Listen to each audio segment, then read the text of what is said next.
It's not just a soccer Saturday in Pittsburgh, it's a playoff soccer Saturday in Pittsburgh. I'm Matt Geico alongside Paul Child, and welcome to the historic south side of the Steel City, and welcome to the USL Championship Playoffs. The top-seeded Riverhounds Soccer Club aims to unleash the form that had them go unbeaten at home this season and unbeaten in their last 11 overall. Meanwhile, the 10th seed Birmingham will try to put the hammer down on a favorite for the second time in 4 days after eliminating North Carolina in the play-in round on Wednesday. And speaking of the play-in round, it's part of our larger Eastern Conference bracket. Paul, for the first time, the Hounds are #1 in the East in the USL's modern era, which dates back to 2011. Quite the accomplishment to get to that spot. That is a tremendous accomplishment. You know, there's been a lot of games and a lot of ties and wins, and coming down to the wire here, they've come along really, really well and just got the 3 points every time they needed it, and obviously at the end of this last game. Well, they needed every point to finish first. They finished one ahead of Nashville for the #1 position because of the 3 points they got in Birmingham on Sunday, the final match day of the USL's regular season. And it took all 90. Pittsburgh had 24 shots. There you see a couple of close calls early on, but Birmingham and goalkeeper Trevor Spangenberg kept them off the board until very, very late. Yeah, that was a nail-biter, to be honest with you. You know, they did a great job with chances, and then leaving it till the last minute or two to put the ball in the back of the net. Well, you saw the results for the Hounds this year against Birmingham. 2 wins. The first one, 4-1 here. It was a runaway. That was against a different Birmingham Legion team, though, as their coach Tom Sohn told me earlier this week. They changed everything at the midseason point, and it worked out. They picked up 10 wins in their final 17, and they ended up with the #10 seed just squeezing into the playoff field. And then, just this past Wednesday, as I mentioned, fighting back twice. They were down twice against North Carolina before winning it late on J.J. Williams' wonder strike. Yeah, this is a tough team. I don't care where they ended up. They're on a roll right now. They've come from a game just really recently. It's going to be a real interesting contest tonight between the two teams. Tom Sohn and Bob Lilley, the two bench bosses, two guys with a lot of experience, and two guys who have their clubs playing better in the second half than they were in the first half. That's what these two sides have in common for sure. Well, the Hounds haven't had a home playoff win in a long time. It's been 15 years. They're going to try to end that streak here tonight. Birmingham, it's their first season. They're playing with house money. We'll see how that psychologically matches up this evening on ESPN+. Keep it right here for the kickoff of the USL Championship Playoffs. Spend a day this fall in the beautiful Laurel Highlands. Visit Neubauer's Flowers and Market House in downtown Uniontown, offering remarkable flowers, gifts, and decor for every season. When you think flowers, think Neubauer since 1921.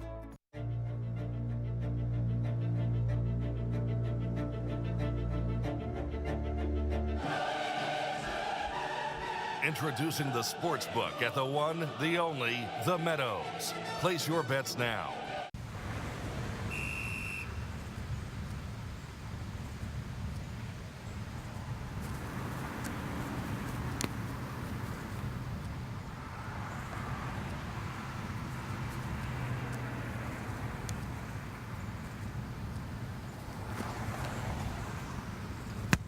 Whatever your sport, whatever your level, getting back to what you love is living proof. Call 412 Doctors for an appointment with AHN. This cinnamon sugar pumpkin latte looks amazing. Yeah, with this caramel drizzle, it's so good. Yeah, I wish I were this creative. Oh, I'm not that creative. Thanks. Oh, wow. Did you just carve this? I did, yeah. That is so cool. Did you make one for me? Oh.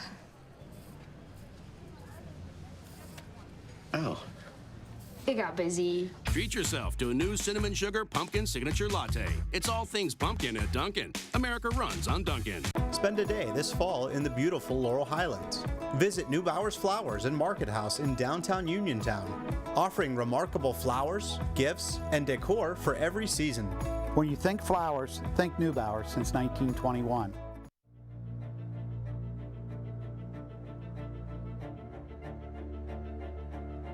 Want to bet?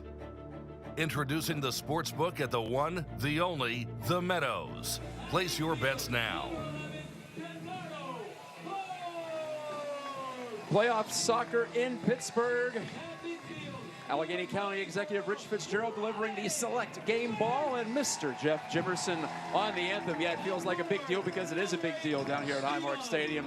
I'm Matt Geica. Paul Child is alongside. Thank you for watching on ESPN Plus globally, also locally on Pittsburgh CW and My 68 in Birmingham, Alabama. And there is Jeff. If you don't know, not familiar, he's the regular anthem singer for the Pittsburgh Penguins and has been for many years. You got a rise out of the crowd. This starting 11 for Bob Lilly. We'll get a rise out of Hounds fans, I'm sure. Kyle Morton, of course, a team record 13 clean sheets.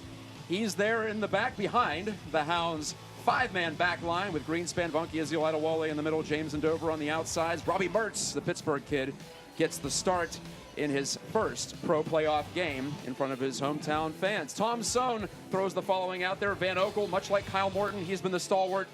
In goal, Williams and Wright, two players with MLS pedigree, Paul, that you have to watch out for. Numbers 7 and 11, easily to remember at the top for Birmingham. Yeah, definitely. They've been really doing better and better. This team's really been putting it together as well, Matt, right now, coming towards the end of the season, from halfway through the season, and becoming stronger and stronger, and the chemistry's getting better and better.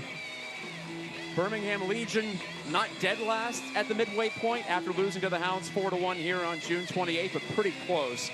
But since then, as I said in the open, 10 wins out of 17, a couple of draws mixed in as well, and they squeezed into the 10-team Eastern Conference playoff field.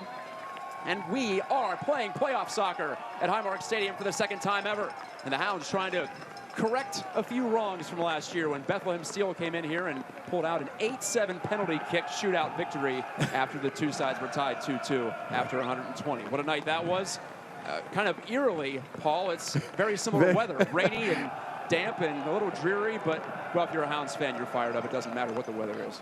Now, we're looking at this is great conditions for soccer too, Matt. I mean, you're going to get some accidents, some mistakes, and some chances from those mistakes. And I think we've got to take advantage of this slick grass or slick plastic grass. That when you take shots on goal, it's got to be hard and low, and it's going to skip and make it very difficult for the goalkeepers. Some head tennis at the middle of the pitch. Bunky Azil gets some help from Robbie Mertz. I mentioned the Upper St. Clair native. Look out, nearly a giveaway, but Jordan Dover, the wingback, does well to reach in and grab that ball. And now Canardo Forbes, the Hounds captain, switches play to Ryan James on the far wing. Pittsburgh outshot Birmingham 24-3 last Sunday down in Alabama, but Birmingham did not have its full strength lineup out there. They had little to gain from a win or a draw against the Hounds, so they rested up for the play-in game, and well, in some way, you have to say it paid off for Tom Sohn because they won it 3-2 at North Carolina. Deflected ball toward the corner flag. It'll be taken there by James. Yeah, that's a nice ball out there. James, a little bit of wasteful there. They could have done something better in giving the ball away. That's when you've got to take advantage and get those balls knocked into the box, into the danger zone, you know. Two men you just saw on your screen are now acquainted. That's Matt Van Oekel, the 33-year-old keeper and captain of Birmingham Legion. He just collided gracefully there with Steven Dos Santos, the Hounds forward. Dos Santos, 10 goals in his first Hounds season. Second on the team to Nico Brett, 13-10 at the top of the formation in terms of goal scoring for Pittsburgh, coached by Bob Lilly in his second season in charge. Mohamed Dabo back to Forbes and now out wide to Dover. The Canadian blasts it off of the body of Prosper Kassim, 22-year-old Ghanaian. Kassim, also an explosive creator in the midfield. 18 of the 25 players on the roster for Birmingham played at least one game in MLS. So there's quality on this side, no doubt, even though they were 10th in the East. Fighting to try to get this ball, J.J. Williams. Whoa. And, wow, Robbie Mertz is called for the foul at the midfield circle. That's a bit of a different call, let's put it that way, Matt. Unexpected call. We'll be diplomatic at least at the start. Mark Alladin is the ref at the center, and the Hounds have not seen him in a couple of years, in fact. He's been mostly working out west this season. Yeah, you can see, I think, a lot of tension on everybody at the moment. Nerves, rushing passes. I've seen a couple of wild and crazy balls by the Hounds, and people diving into tackles, which usually is the way it is when you're in the first 5 minutes of a playoff game, and trying to get your adrenaline going. And here you see Dos Santos taking on the players here. Great run there. Well done. Brett can't get through to it. It was tapped away from him by Mikey Lopez and blasted down the Monongahela River by Van Oekel. I thought you were going to say tapped away by Van Opel. No, did not tap that. No, I think it's in the river. It's definitely down on the bank beyond the railroad track. James looking to cross it. Deep throw for the Hounds. Well, the Steel Army section is not deterred by the rain, just like last year in the first playoff game in Highmark Stadium history. It's jam-packed, full to the gills. Lopez tries to direct it up the touchline. Some of the fans on the ringside seats, if you will, make the play. Stop by our quick kick contest table. Not even 4 minutes in yet. Hounds in Birmingham, the 1 seed versus the 10 seed in the Eastern Conference bracket. And yes, it is single elimination. And yes, if we're tied after 90, we have extra time, 30 minutes of that. If we're still tied, as the Hounds found out last year, personally, penalty kicks. But a long way from that right now. And I think most soccer fans would prefer that matches are not determined by PKs, but if it comes down to it, it comes down to it. Ryan James thinking it was his throw in there. Must have thought the player got a touch on it, but the linesman and the referee didn't see it and gave the ball back to Birmingham. So, well, Mark Allen says enough of that. Quit creeping up the field. He's talking to Lopez over there. And the throw will go right back over to the Hounds at midfield. It's tit for tat at the moment, going back and forth, and some good passes, some bad passes from both sides. Dos Santos, ball in the open field in Dover. It's another touch. Dover, and there's a nervous ball, but it'll be handed right back over by Daniel Johnson to Canardo Forbes of the Pittsburgh Riverhounds. To Mertz. Dover on the overlap. Can he keep it? He can, and he won the corner kick. Yeah, barely kept that one in there. I thought he was going to leave it till the last second and let it go out. I think Dover's a little bit nervous. I can see that in his quickness. He's rushing everything, and he doesn't normally do that. So need to settle down here. Mertz taking the corner kick, Matt, and the big guys all up there. The Hounds have 10 goals off set pieces this year after just 2 in 2018. So that's been a big area of improvement. Dos Santos, Greenspan, Adewale, all at 6'3" or taller are in the box for the gold-clad Hounds. Mertz driving it, back post, Greenspan couldn't direct it on goal. Joe Greenspan had 4 goals from the center back spot this year. Throw-in Hounds, quick restart, Mertz, 2 touches and given away. Johnson. Johnson trained at West Ham United as a youngster, and it's another foul against Mertz, who swings his arm in frustration. I think you're going to see Johnson get a lot of calls tonight from this referee for some reason, because he's very good at holding on to the ball and taking advantage of players coming in to steal it and getting tapped and knocked down easily. So he'll get some free kicks for Birmingham. Culbertson cleared that. Culbertson's the only player in the starting 11 for Birmingham who didn't start against North Carolina on Wednesday. Here's a chance off the counter, but Bunky Azil able to cover up, and Morton finally touches the ball 7 minutes into this one, or nearly 7 minutes. Flag is up. Was it offside? Just crossing the midfield stripe. You don't see that very often. I think he was offside, came back across, and then finally they hit him the ball. So. Well, that's Ian McKay, the assistant referee on the near wing, and on the far wing, Amilcar Sakaihu. We've seen him at Highmark before. But you throw the refs in the blender this time of the year. It's not always going to be the usual regional referees that you see during the regular season. 34 games for both teams. In the regular year, the Hounds had 68 points. Good for first. In the Eastern Conference, Birmingham with 43. Finished 1 point ahead of St. Louis for that 10th and final spot. Throw in Birmingham. You can see through the lights here at Highmark Stadium. The rain is falling at a steady clip. We expect intermittent rain and showers throughout the night. Temperature in the mid-50s, so not totally miserable in terms of temperature, but yes, it is playoff soccer weather, at least on this continent. Slowing it down as he so well can do is Canardo Forbes. Open wing, it's Dover, and again he plays it off the Birmingham leg, but gets lucky there. Culbertson headed off that throw. Dover to Mertz, has 3 Hounds ahead of him, backs it out. Donkey Azil to Toby Adewale, the Hounds minutes leader, 3rd year with this franchise. Ryan James, the first-year Hound, center of the park, Mertz. Turns and volleys. Got some time. I'm looking for a good cross here from somebody very shortly. DeSantos looking for it. Hounds being kept to the outside right now. Mert swings one in. Good ball to the feet of Nico Brett. Brett shoots and it's blocked. Comes out high. Davo tried to press. Couldn't take it away from Haribo. Back loose to the Hounds. Slipped in. Dover's going to chase. And Van Oekel will let it ride. This is where we've got to take some shots from outside the box, Matt. You know, with this weather, you can see the balls skipping like crazy when the players are trying to control it. That's when a great opportunity right there. Instead of trying to knock the ball through, we're going to shoot off the turf. Take a shot on goal and hit it hard and low. It's going to skip off the turf and make it real difficult. And maybe the keeper parries it, gets it back out, follow in, and get a rebound. Matt Van Oekel has seen a lot of things. I mentioned 33 years old, the keeper for Birmingham. 125 pro appearances outside the USL. He's been in this league for the past 2. 3 MLS starts as well for Van Oekel. Kyle Morton at the other end has been dynamic for the Hounds when he's had to be, but he hasn't had to make that many saves this year. Tied for 31st in that area despite the 13 shutouts. Well, James trying to do some difficult things there when it's real simpler the better, you know, and give the ball, get it back, go down the line and get a crossing. Kasim to Johnson, who tends to run things in the middle of the park for Birmingham.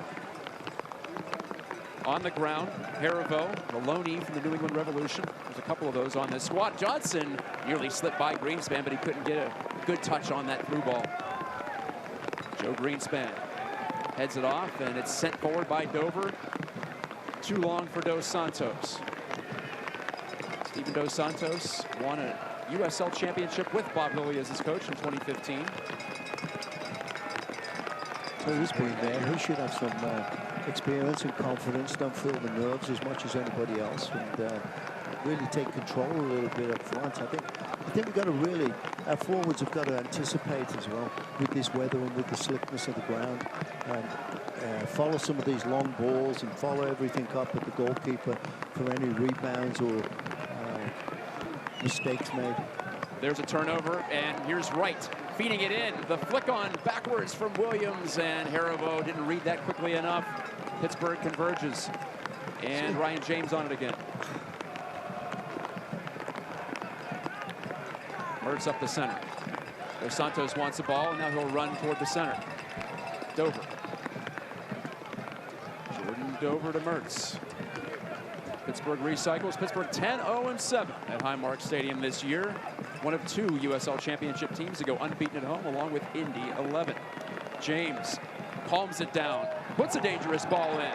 A missed clearance, and Femi will send it out at least beyond the 18. It was Femi Hollinger-Jansen making the play. Go by Femi. I thought he was going to get a dangerous kick there. Here's a good chance here for James. Great James ball. on his right foot in. Oh. Dos Santos had a sliver of room. Didn't get through to him. Dover making a run with the ball. Flicked away from him by Culbertson. And Greenspan on the move. He's being pressured by Wright. And Brian Wright forces the back pass to Morton.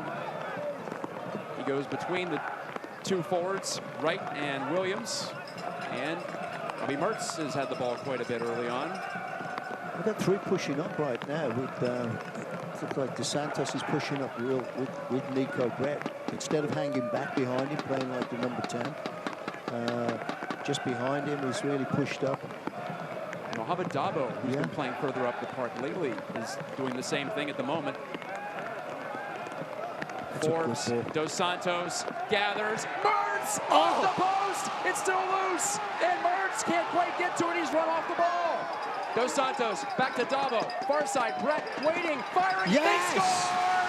Hounds are on the board first on a deflected shot from Brett, and it's 1-0, and he is master of his domain. That was brilliant. Never quit and kept on trying.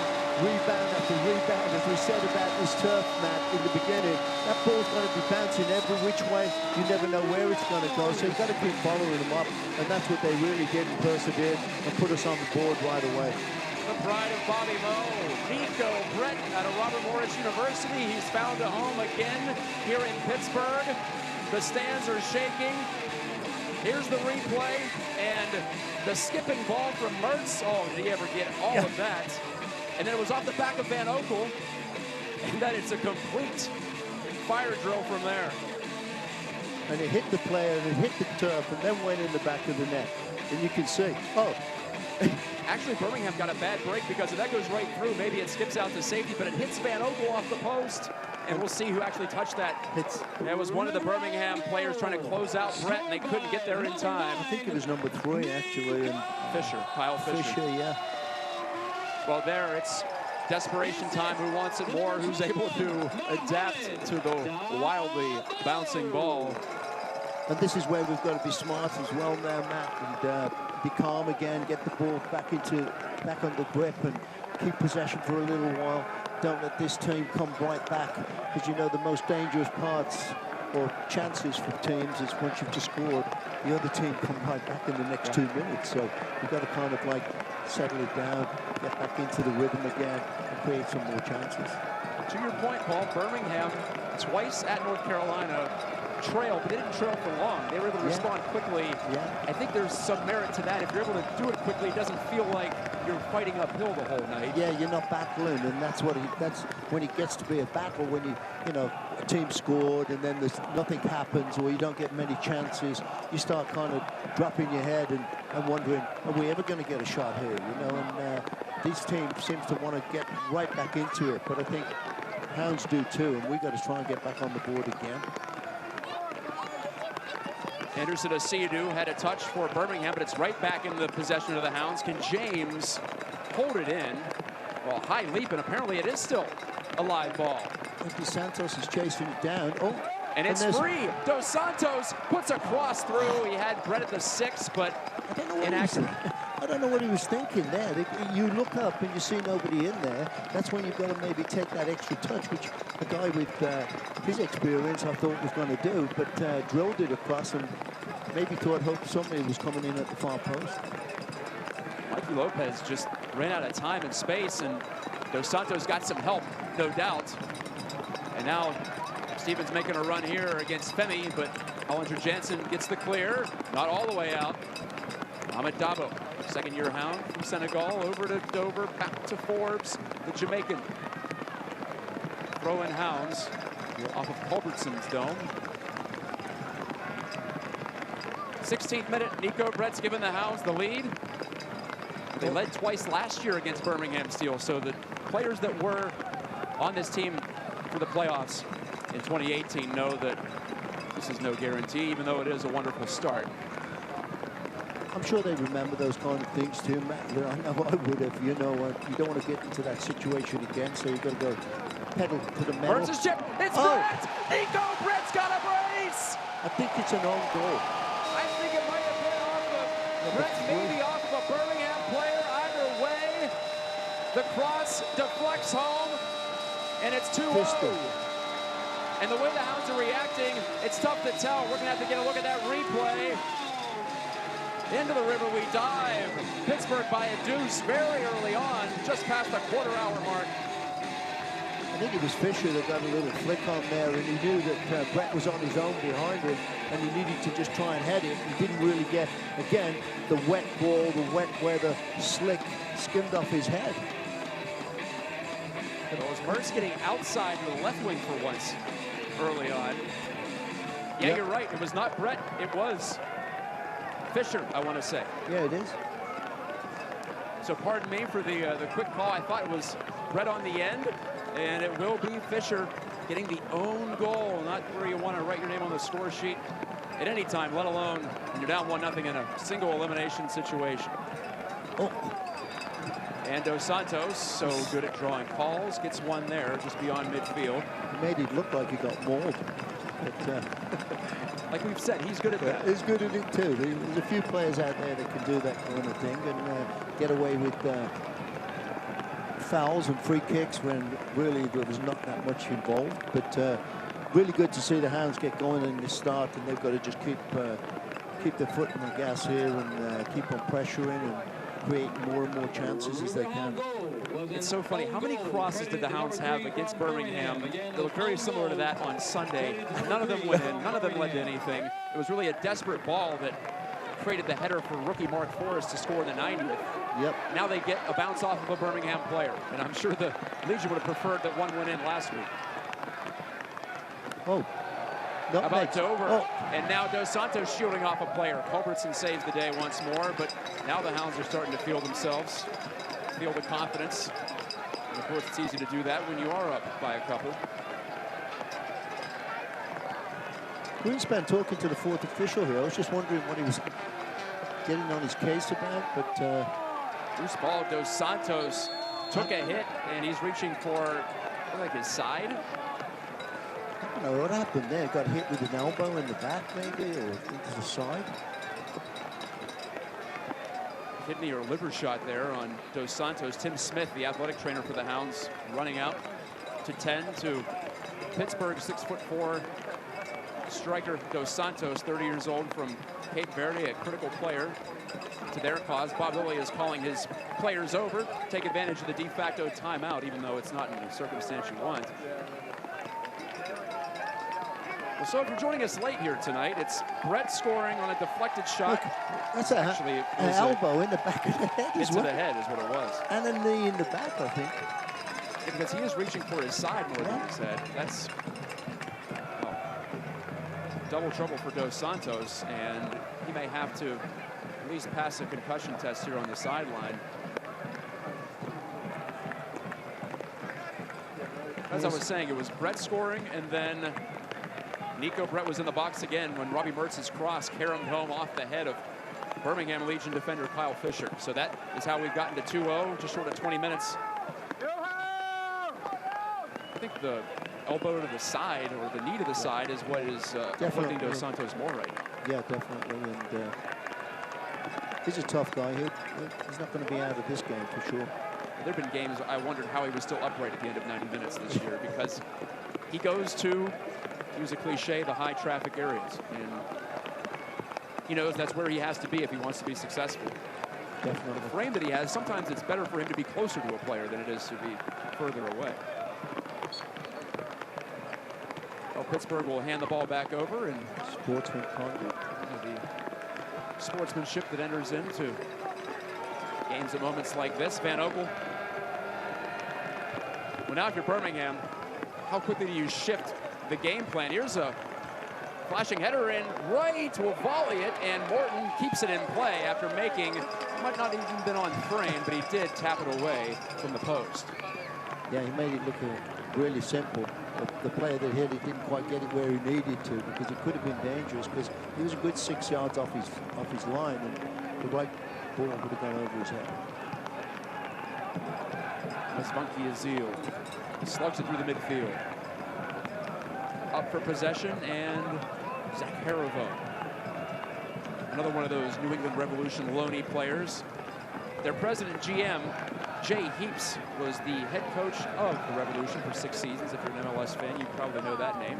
Tom Sohn was interim head coach, as well as an assistant coach for the Revs, so that's why the connection here. It's a good ball by Ryan James there. Just a little skip on the carpet that beat, I think it's Forbes over there. It is. Yeah. And there goes James down the side. That's what I'm looking Quick for. cross. Dos Santos rises up despite taking the knock. That ball's a little behind him. Brian Wright slows down the pace. Wright gets it through the Hounds line, but Kyle Morton goes for a slide on the wet turf.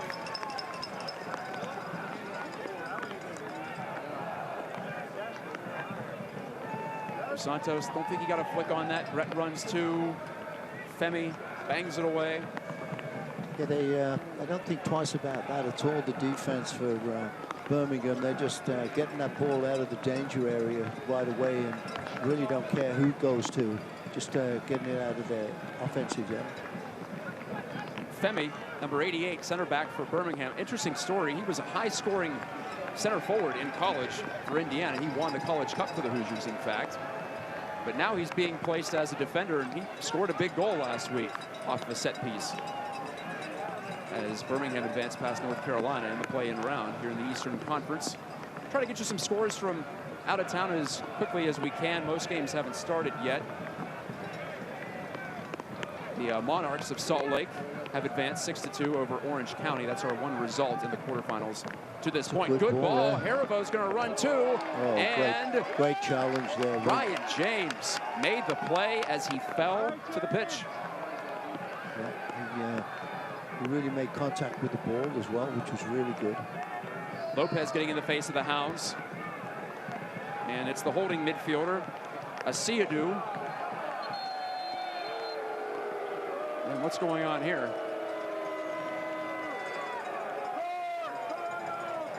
Asiadu and Brett now have an argument as there is an injured Birmingham Legion player back he won the ball in the box. Square and, that's Haribo.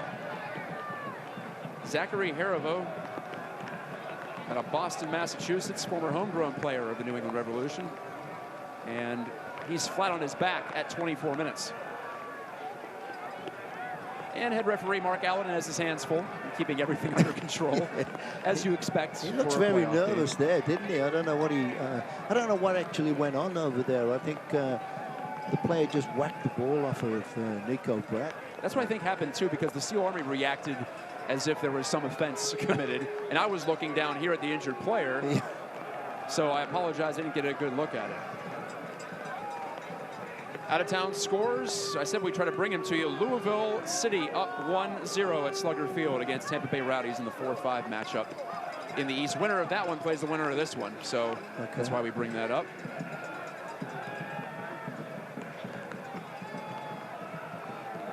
Lou City, what a run here at the end. Again, they do it where they just catch fire. Didn't think it was going to happen this season. No. But they went from looking like they're going to have to play in the play-in round to having a home game here in the quarterfinals.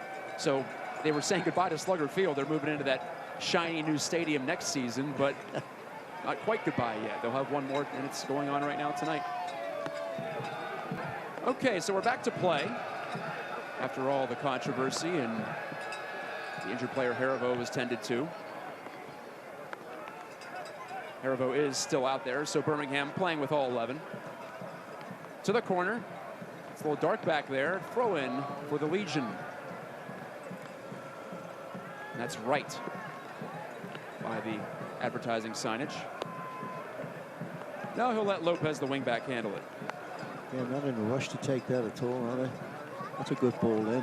Well cleared by Greenspan. Big Joe led the team in that category, as you would imagine. Culbertson, a wild shot, and he apologizes to his teammates. Culbertson, the only player, I was trying to say this earlier, the only player in the starting 11 for Birmingham tonight that wasn't there on Wednesday in North Carolina. Akeem Ward was the wingback.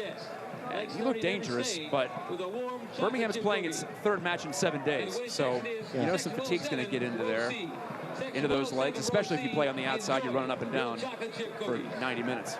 I'm sure you're going to see a lot of substitutions coming in sooner than you would normally. You know, it's usually the 60th minute when coaches put the players in, but with them having a game on Wednesday, I'm sure he's got to pick and choose. That's a great ball for Dos Santos. Dos Santos is onside. He crosses off a defender, right back in. Yes, and Nico! Nico Brett's definitely got this one, and it's Dos Santos putting it on a platter. It's 3-0. Everything's going the Riverhounds' way.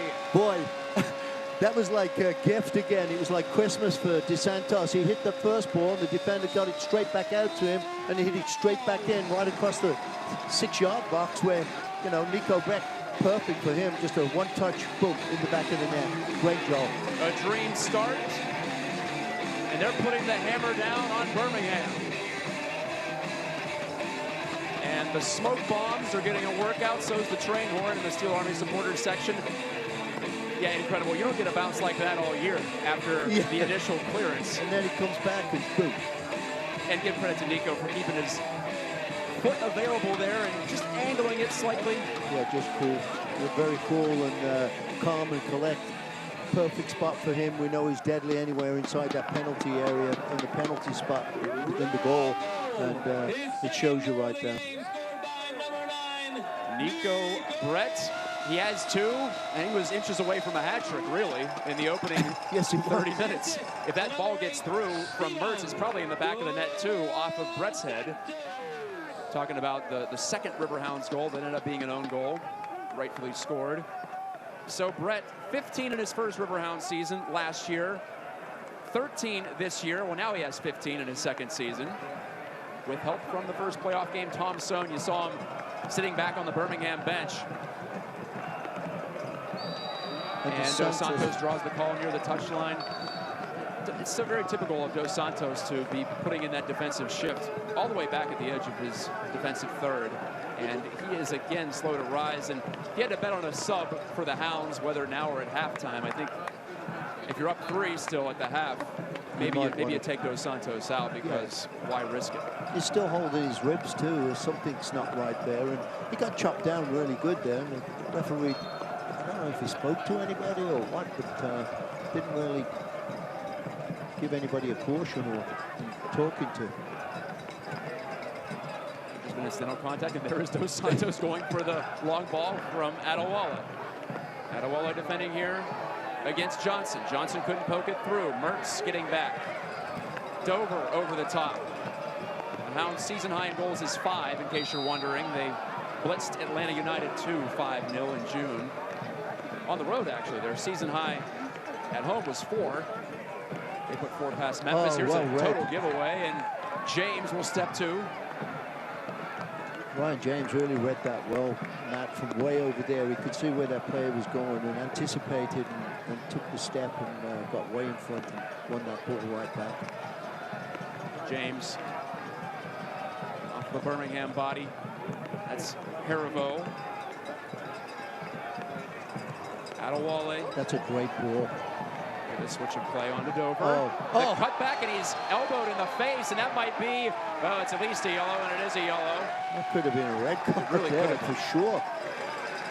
That's Culbertson, the guilty man, and he did it in the equivalent of broad daylight out there on the 5th Avenue. And how about that? Dover gives Culbertson a quick embrace. That's what gives him a hug after trying to knock his head off. That's what I would do too. So a yellow card to Culbertson, edge of the area. That was very nearly a penalty. Yeah, another couple of feet and it would have been in there. And well, the Hounds can almost salt it away on a half hour with Kenny Forbes, 9 assists on the year. He's the trigger man. I'd like to see him hit this hard and low across the box, Matt, rather than trying to chip it to the tall guys. I think he got more chance with the ball shooting across the 6-yard box. He goes for goal. Oh, no, he didn't. I thought he was trying to score there for a second. Maybe he was. It was hard to tell. Yeah. One of those shot crosses, and Bunky Azil couldn't keep it in. It was a tweener, wasn't it? I thought he was like thinking about shooting, and he was thinking about crossing. But like I said, would have been much more effective if I think if he had hit that ball really hard and low in between the defender and the goalkeeper and let that ball go across the box and somebody running in. It's a deflection just like the Brett goal we just saw. It's 2-0 Louisville. Update from Kentucky. Well, right now it looks like Hounds and Louisville on a collision course, and it's still so early. It's wild to see. Brett pulls it back. Yeah, he was going backwards the whole time there. I was surprised there was nobody in front of him. And that's the closest Nico Brett's been to us in a long time here on the near sideline. And sloppy Hounds. Forbes to Haribo, but Haribo couldn't make anything happen. A heavy touch cost him. Adewale took advantage of that, said thank you very much. Pittsburgh has 5 ahead of the midfield stripe, now 6 with Mertz taking this drop ball. Yeah, Birmingham still not really back in its defense. They're just they're still playing with 2-3 players up front, staying way up and hoping they're looking for a breakaway. But I think it could cost them in the long run another goal if they're not careful. Forbes incisive, flicked on. They try to go back to Forbes or Dover here. That was Nico Brett who got the touch at the edge of the 18. The through ball. Brett, can he get the hat trick? He's tripped. Penalty That is shot. a penalty kick. Penalty kick coming up. The goalkeeper absolutely going crazy at the referee. He's got to watch you don't get maybe a red card or a yellow card here. Van Oekel, well, he had to come out. Oh, yeah, he had no choice. I mean, whether he touched him or not, it's hard to see from here. We might get a replay on it, we'll see, but... you have to imagine it'll be Brett taking it. He drew it. He's the 15-goal man now. I was going to say 13. He has 15 after 2 tonight. And can he get the first hat trick from the spot? He probably wouldn't have caught the ball that he touched, but he definitely got brought down and grabbed by the ankle from the keeper. So it's a penalty kick. And we'll see what happens with this one. And I think you're spot on there. I don't know if Brett is able to get around that ball, but the contact forces the call from referee Mark Allen. And it didn't look like the goalkeeper even hesitated about it. He was grabbing him whatsoever, you know, thinking he was going to get the ball. So that made it more intense. Brett on his right foot for 3! That's a good bingo. Nico Brett is completely dominant in this first half, and so are the Hounds. 4-0 in the 34th. Yeah, only the 34th minute. We've still got a ways to go yet, and this is what's really difficult when you're a 10th place team and you've been on the road, and all of a sudden your bubbles kind of burst, and this is where it's very, very difficult. And the coach has really got to make some decisions here, or slow it down even more and package defense. But as I was saying to you, Matt, it seems like they're playing still just with their regular formation, and players are still hanging out up front when the Riverhounds are attacking instead of all getting back and behind the ball and making it difficult for the Hounds. Brett with 3. The PK is the cherry on top of that particular ice cream sundae. It seems like there's a permanent haze over the pitch because of the constant smoke bombs from the Steel Army. Brett's hat trick, his second as a Hound. He had one against Toronto last year, and now he's onside. Van Oekel will clear it away from the 18. Yeah, I don't think he realized where the keeper was, because there he should have used his foot and put it, you know, try to pull it down, and he might have beat the keeper actually flying out. I didn't see this one coming. 4-0 before the half. Oh, I did for sure. Oh, yeah, well. In my dreams. There was the betting line if you felt very confident about it. Hope you took the over. No, it's great to see us getting into a playoff game and really coming out on fire. It's a celebration. Low cross from James A. Why not? Number 9 is the man to find. Corner kick, Pittsburgh. And I don't even know what you do if you're Birmingham, because you need 5 to win now. Well, 4 to force extra time. And Birmingham has just reached that level a couple of times this season. I think this is the first time they got all the players back in defense, to be honest with you. And don't know really what to do. Hold up briefly for Mark Allen. Oh, what a night. If you turned out, if you fought through the rain showers and toughed it out, you're being rewarded right now. Forbes at the back post. Greenspan knocked down a member of the Legion. Play continues. Legion wanted a call. Fisher ended up on hands and knees. They got way over the top of him and over his head, but I suppose that happens when you're 6'6".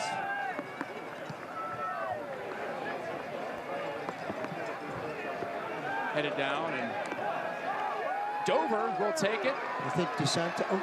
Dover's going for the 5th, and it's blocked by Femi, and it's Tavo blasting, and that's blocked out of play by Asiadu, who saved the 5th goal, it appeared. Van Oekel was backpedaling. He had no chance if that's in a corner.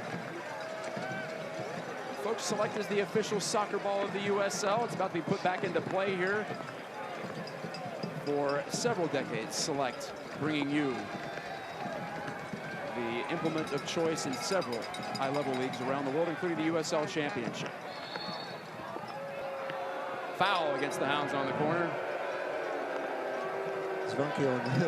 He just the player ran into him backwards and then just went down, and the referee just gave an automatic free kick.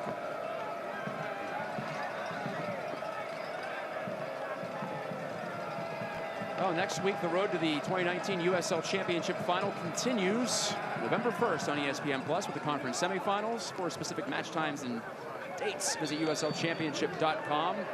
And a foul against the Hounds again, this time on their side of the field. catch every minute of playoff action on ESPN Plus, by the way.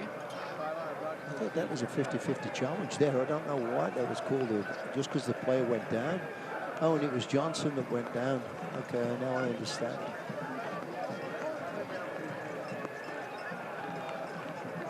So for the first time, Birmingham can push some bodies into the box on a restart. It took 39 minutes. Yeah, this is where the Hounds have got to be strong too. Johnson, good one in. But Greenspan used his size advantage to get in front. Leveraging there against Fisher. Haribo's back down with it. And it's Johnson playing a little bit recessed in the midfield at the moment. Pulls down the loose ball.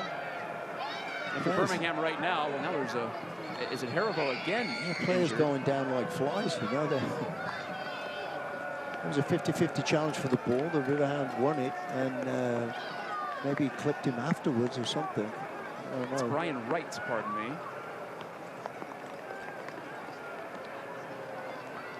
Well, we have the moment. Well, speaking of ESPN Plus, you can continue to enjoy the USL Championship on ESPN Plus and the USL League One all the way through the 2022 season. Yes, the championship in League One will stay on the worldwide leader in sports for 3 more years. It will continue to be the home of all things USL, and 19 games a year will be on the ESPN family of networks, all part of the new deal. 9 of those on ESPN Deportes. Continue to follow, support, and watch your club on ESPN and ESPN Plus. John Krasinski, the Pittsburgh soccer scribe on Twitter, reminds me that the last Hound to have a first-half hat trick was Jose Angulo in 2014. Yes, as you would imagine, it's been a while. 5 years, 5+ years. That was a regular season match. And Nico Brett now tied with David Flavius for all-time goals in Hounds history. He's climbing the charts quickly in 2 seasons. Yeah, really, that is very, very quickly. I just gave Dave his jacket in the Hall of Fame for his accomplishments for that, actually. Yes, he was part of the initial Hounds Hall of Fame. Yeah. One of a couple of players. Brett. And he's held up, and yes, that will be a professional foul and a yellow card to Mikey Lopez. 41st minute here in Pittsburgh. That is not a misprint on the screen. It is 4-0 Hounds. It's their biggest lead at this point of a game all year, and what a time for it. Yeah, we very rarely got to see this, Matt, at all. Actually, we saw them beat Birmingham 4-1, I think. Yes, they got 4 against Birmingham. They got 4 against Memphis. And 5 on the road against Atlanta, but we didn't see it here live. And it wasn't 4 before the half in either one of those earlier this season in the regular year. James DeBrett back to James.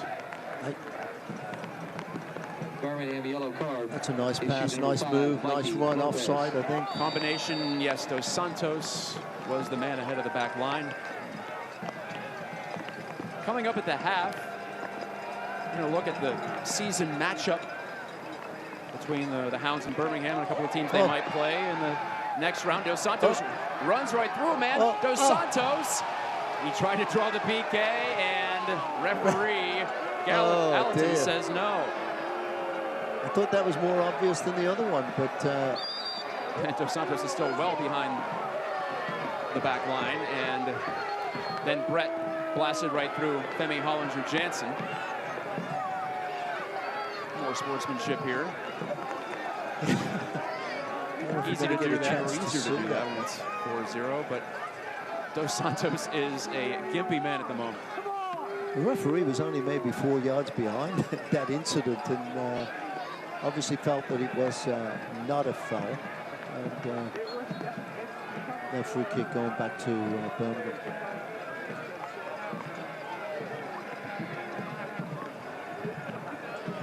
Van Oekel sending one deep off the restart.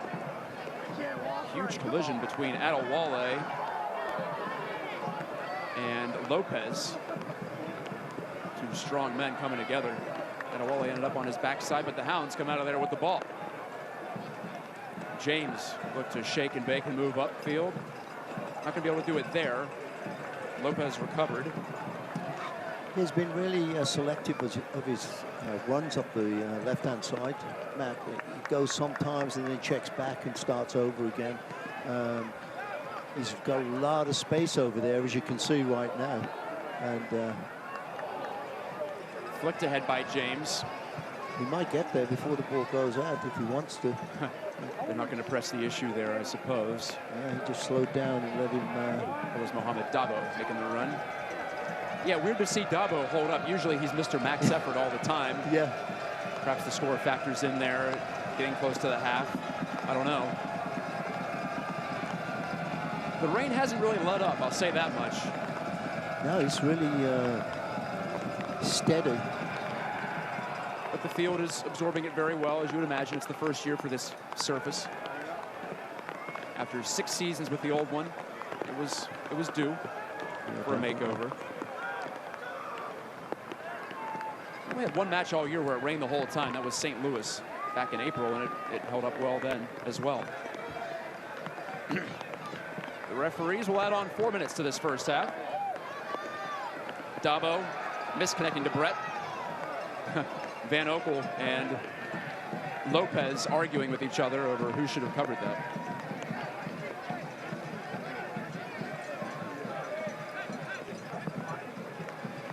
So far this year, the Hounds have had some good first halves, but they've never led by 4 at the half. They led by 3 at the half 3 times.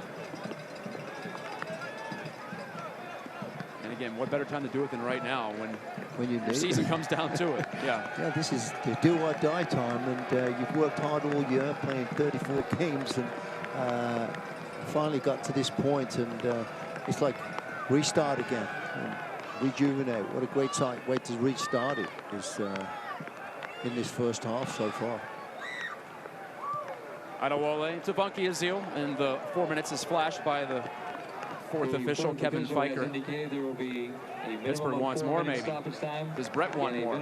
He'll hit James. Far post is on. Here comes the cross. Dover, 5!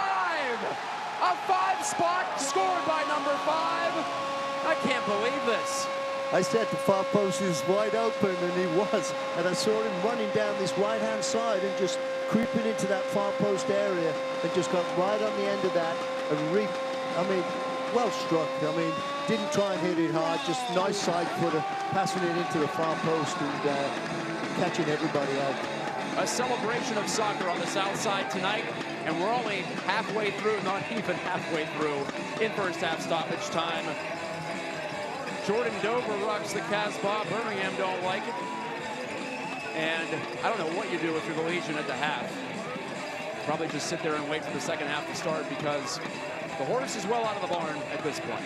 Yeah, definitely. That's it's going to take some doing, but I think it's a good thing for the Hounds to have something like this and now figure out the ways of using up the time and the clock and the players and keeping possession and building their confidence in that respect. And it had been 4 matches since they scored multiple goals. So they had 1, 1, 1, and 1 their last 4. Yeah. Now more than those 4 combined in the opening half tonight.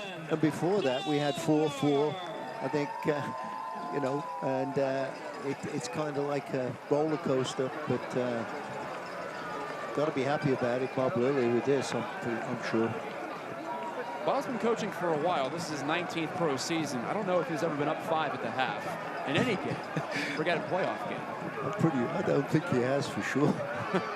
I'd have to ask him that in this coming week. Correction on the goal, scored by Jordan Dover with the assist to Ryan James. So James gets the assist. It will be a corner. And James has done that so often this year, where it's first touch and it's crossed in. And he led this team in crosses. It wasn't even close all season long. But I think that was selective. It was a far post cross because you could see all the bodies at the near post and in the middle of the box. He just put it in the right place. And here's another corner kick, a corner kick for Birmingham. The first one, Daniel Johnson strikes it.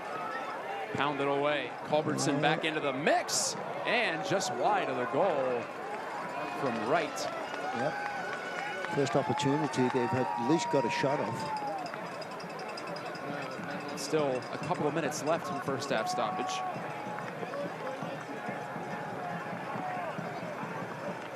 get toward the end of the first half. Reminder that #1 Cochrane is proud to be the region's automotive leader. They continue to invest in surrounding communities, serve local charities, and sell more new vehicle brands than any other auto group around. #1 Cochrane, go one better. Boy, that's a hard. I would say it brought rain, but rain's already falling. No help needed tonight. Asayadu to Culbertson. Desperation try here at the end of the half. That'll be easily taken care of by Thomas Bunkiazil, the former D2 Player of the Year in college ranks. So the University of Charleston, West Virginia. Second hound to come from that part of the world. Rob Vincent was the other. Joe Greenspan's really playing well, closing these players down, not giving them a chance to do anything with the ball, making them play it back and getting caught with it.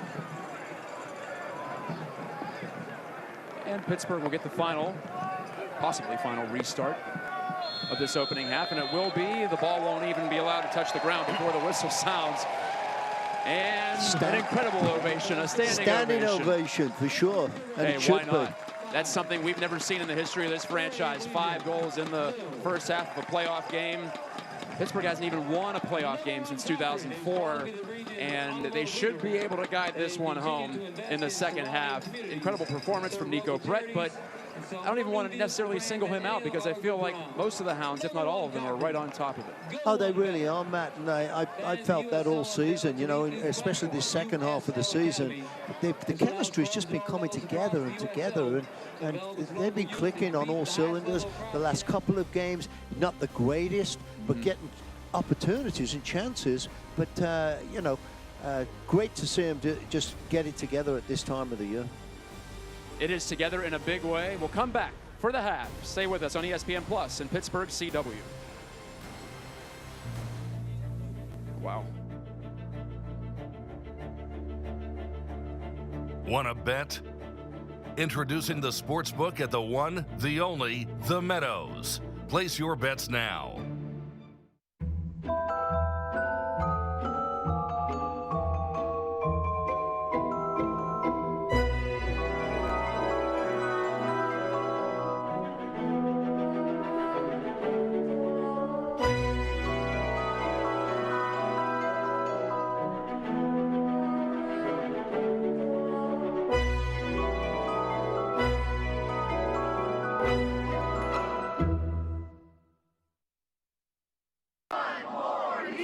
Okay, we hear you. Due to popular demand, #1 Cochrane Nissan's 3-store super group just added store #4. Introducing #1 Cochrane Nissan Cranberry and grand opening offers at all 4 stores. Lease the all-new Altima from just $209 a month or 0 APR for 3 years plus $2,000 customer cash and $1,000 extra for trades at #1 Cochrane Nissan now.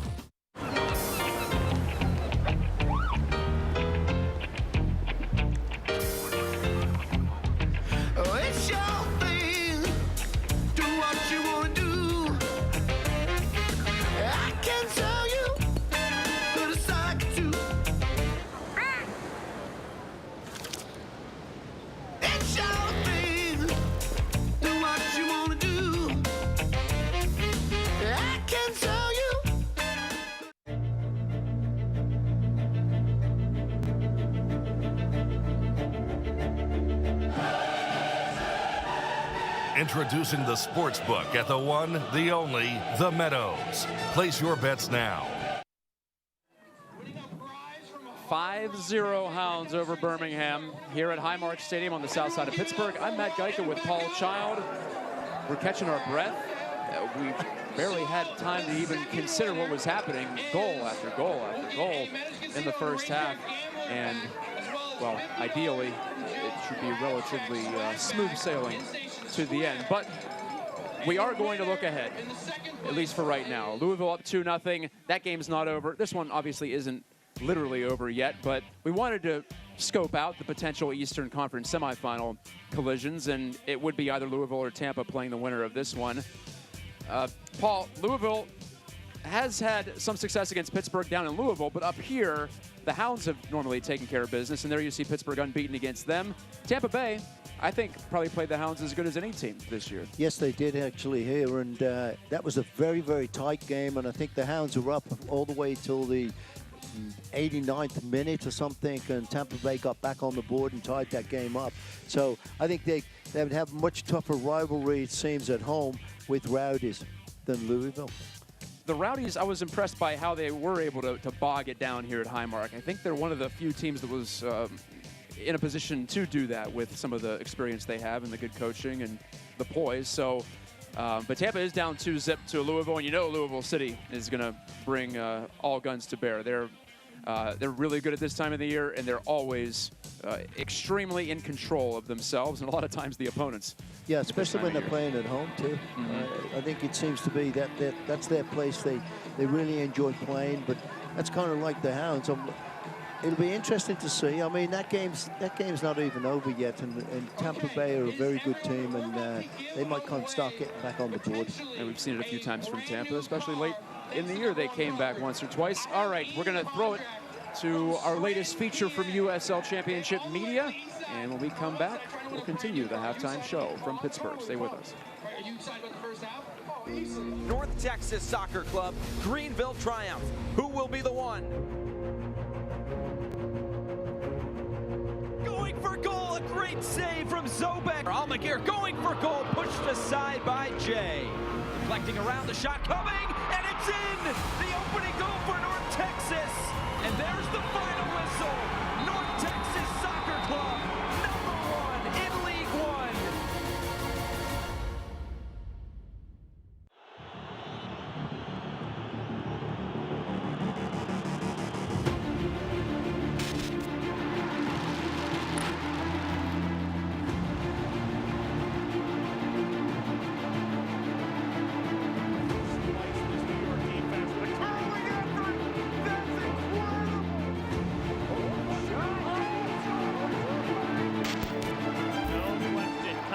Dangerous now. Another shot for a handball. That one served in. Clever will take a shot. He fires it home. In the ball. Oh, it's an excellent finish. Right and in. Box over there. Kua. Shot. Tries to find Mancelli, who takes it out of the air and forces a brilliant save. That's a great goal. Post. Partida puts it in.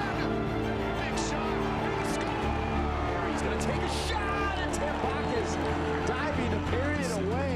Back in, finds the head of his man, and Reno has level up. Still Saxeni. It's a drive, and what a save by Matt Pickens. Bodies in front of him, Penny pick it out. It's a soft day, and it's off the post and in.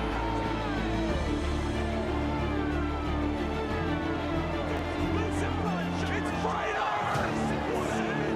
New Mexico equalizes in the dive offense.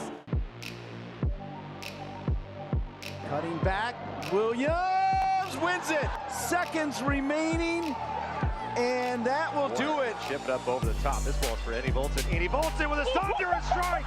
Are you kidding? Sion McFarland. Insurance has arrived for the win. Van Schaik steps up and he scores.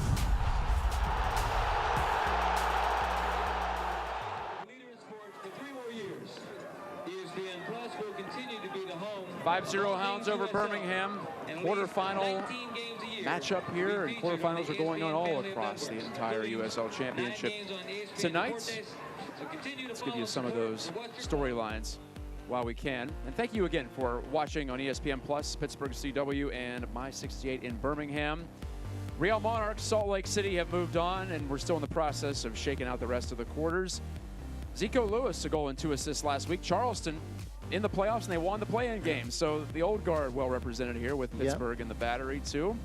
And there you see we have determined that the USL Championship Final will be on a Sunday, November 17th, 7:30 Eastern, no matter where it is, East or West, and that'll be on ESPN2. Happy to give the league that kind of a platform.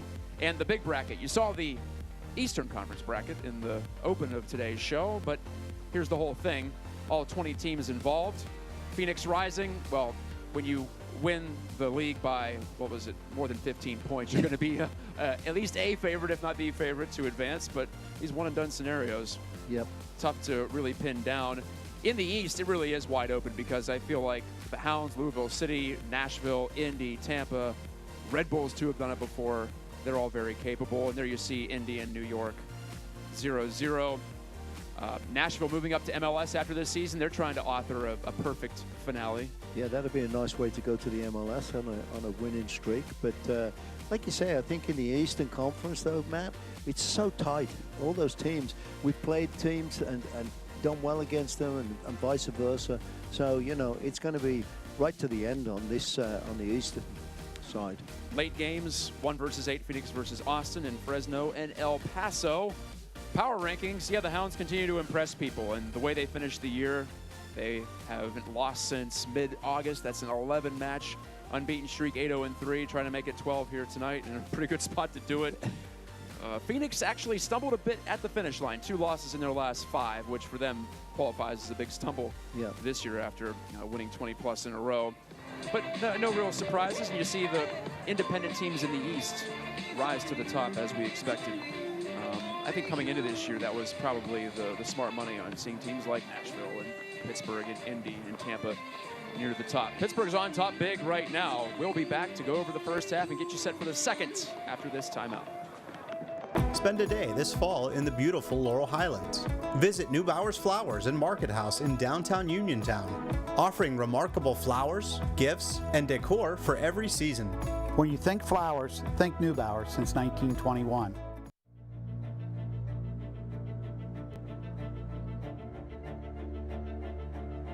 Want to bet? Introducing the sports book at the one, the only, The Meadows. Place your bets now. This cinnamon sugar pumpkin latte looks amazing. Yeah, with this caramel drizzle, it's so good. Yeah, I wish I were this creative. Oh, I'm not that creative. Thanks. Oh, wow.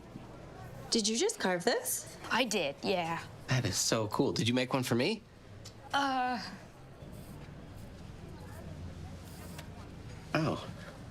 It got busy. Treat yourself to a new cinnamon sugar pumpkin signature latte. It's all things pumpkin at Dunkin'. America runs on Dunkin'.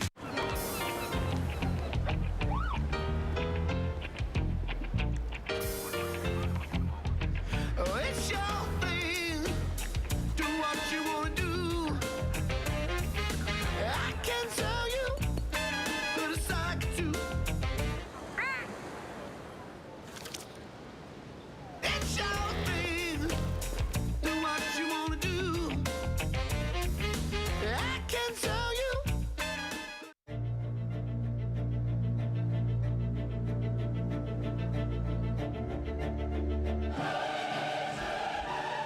Introducing the sports book at the one, the only, The Meadows. Place your bets now. Spend a day this fall in the beautiful Laurel Highlands. Visit Neubauer's Flowers and Market House in downtown Uniontown, offering remarkable flowers, gifts, and decor for every season. When you think flowers, think Neubauer since 1921. We have some highlights to show you from the first half, as that scoreline might indicate. Yeah, some games this year we didn't even do the first half highlight package. I don't think we'll skip it this time around. Through 13 minutes, no score, believe it or not. But here's some chaos. Robbie Mertz taking a crack off a loose ball, bounces off Van Oekel. Dos Santos can't settle it, but then he eventually gets it to Dabo and over to Brett. Oh, what madness here. Now that I watched that again, I didn't realize how crazy that really was. Yeah, this ball hits the post, hits the goalkeeper, stays out of the net. Dos Santos misses his kick, lays it back, and Nico Brett takes a couple of touches and then hits the defender on the way in, and this ball's just spinning and skidding all over the place and right in the back of the net. That was the start of it. The expression on Mikey Lopez's face as he falls down backwards for Birmingham, I think they felt like they defended that pretty well, and it still ended up going in the back of the net. Mertz crossing for Brett. Initially, I called it for Brett, but it wasn't. It was off of Fisher's head. Kyle Fisher, the defender for Birmingham. I think he knew he was right behind him, Matt, and if he would have let it go, I think Brett would have got the flick on like that. But obviously took the chance, and it cost them. Well, 2 wasn't enough, apparently, for the Hounds. This is a great ball. In, out, shot, right back. And yep, left foot for Dos Santos on the second cross. The first one didn't quite work out. Don't even call it a cross, more of a square ball. And as I said, it's fortunate, but you also have to be opportunistic to take advantage of something like that. And Dos Santos and Brett have done it all year. They connect again and more. The penalty kick, and you can see the goalkeeper is not happy with that. And Brett just tucks this away in the bottom right-hand corner of the keeper, and keeper going totally the wrong way. And well taken penalty. And Nico now 4 for 5, by the way, on penalties this year. Yeah, it's a conversion rate you'd expect from a scorer of his caliber. And this one, I actually said, I think this is going to go to the far post, and it did go to the far post, and Dover was waiting right there to side foot it and redirect it right into the far corner. I love wing back to wing back when those goals happen. It's so pretty to watch, and it happened there from one Canadian wing back to another. Jordan Dover's 2nd of the season. Ryan James, that's his 6th assist. No slouch in that category. Shots were 9-3. It almost feels irrelevant to go over the stats. Possession, yeah, it definitely feels like it. Pittsburgh had its best possession game of the season at Birmingham on Sunday. They're on pace to even top that. They had 59%. Yeah, they have. Last week. I wouldn't be surprised. I don't know right now whether he's got some subs in or what, but I would have thought Birmingham might have put a couple of new players in at least to try and give them a spark in the second half. It looks like the same group of 11 for right now. And I apologize, Birmingham's numbers are a little tougher to read than most, as you might be able to tell on your screen. Yeah. The light gold on the white, I would suggest a slight adjustment for next year for the Legion. Femi couldn't take that ball away from Dos Santos, but Dos Santos fell down, maybe got a little tripped up from Femi, and it skidded in on Van Oekel, who remains out there. Wow, nearly a giveaway to Dos Santos. Birmingham still looking a little shaken coming out here for the second half. Yeah, really. It's a little bit early, but I think they want to keep possession for a few 5 minutes and try and calm the Hounds down from going forward. James volleys into open pasture. And Van Oekel, he's trying to keep things together back there. He's the 2nd eldest member of the Legion. A lot of 20-year-olds, a lot of guys in their mid-20s in the primes of their careers. Some who've seen play in MLS. Some have been drafted rather highly, too. So I expect this team to be pretty good next year as well, assuming they can return a lot of the same core. They've shown their quality in the second half of the season, regardless of what happens here tonight. Oh, yeah, definitely. I think you're right. And I was looking at their ages before the game, and as you said, a lot of them are in the mid-20s, and obviously it's a learning experience when you're playing a game like this too, and helps you better yourself. Brett has 3 already. He's thinking about 4, maybe. He has Dos Santos making a run. Davo to Dos Santos. Culbertson short to cut it off for Birmingham.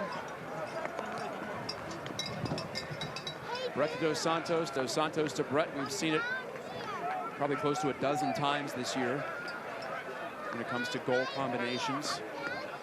I'm Matt Geica. Paul Childs alongside Gene Klein. Wish you were here, buddy. This would have been a good one for you to see, but hopefully we can get you back for what's looking like another home playoff game at Highmark Stadium. One last year, ended up with the visiting team, Bethlehem, taking the win in penalty kicks. That was the first playoff game in this stadium's history in its 6th season, now in season number 7 on the south side.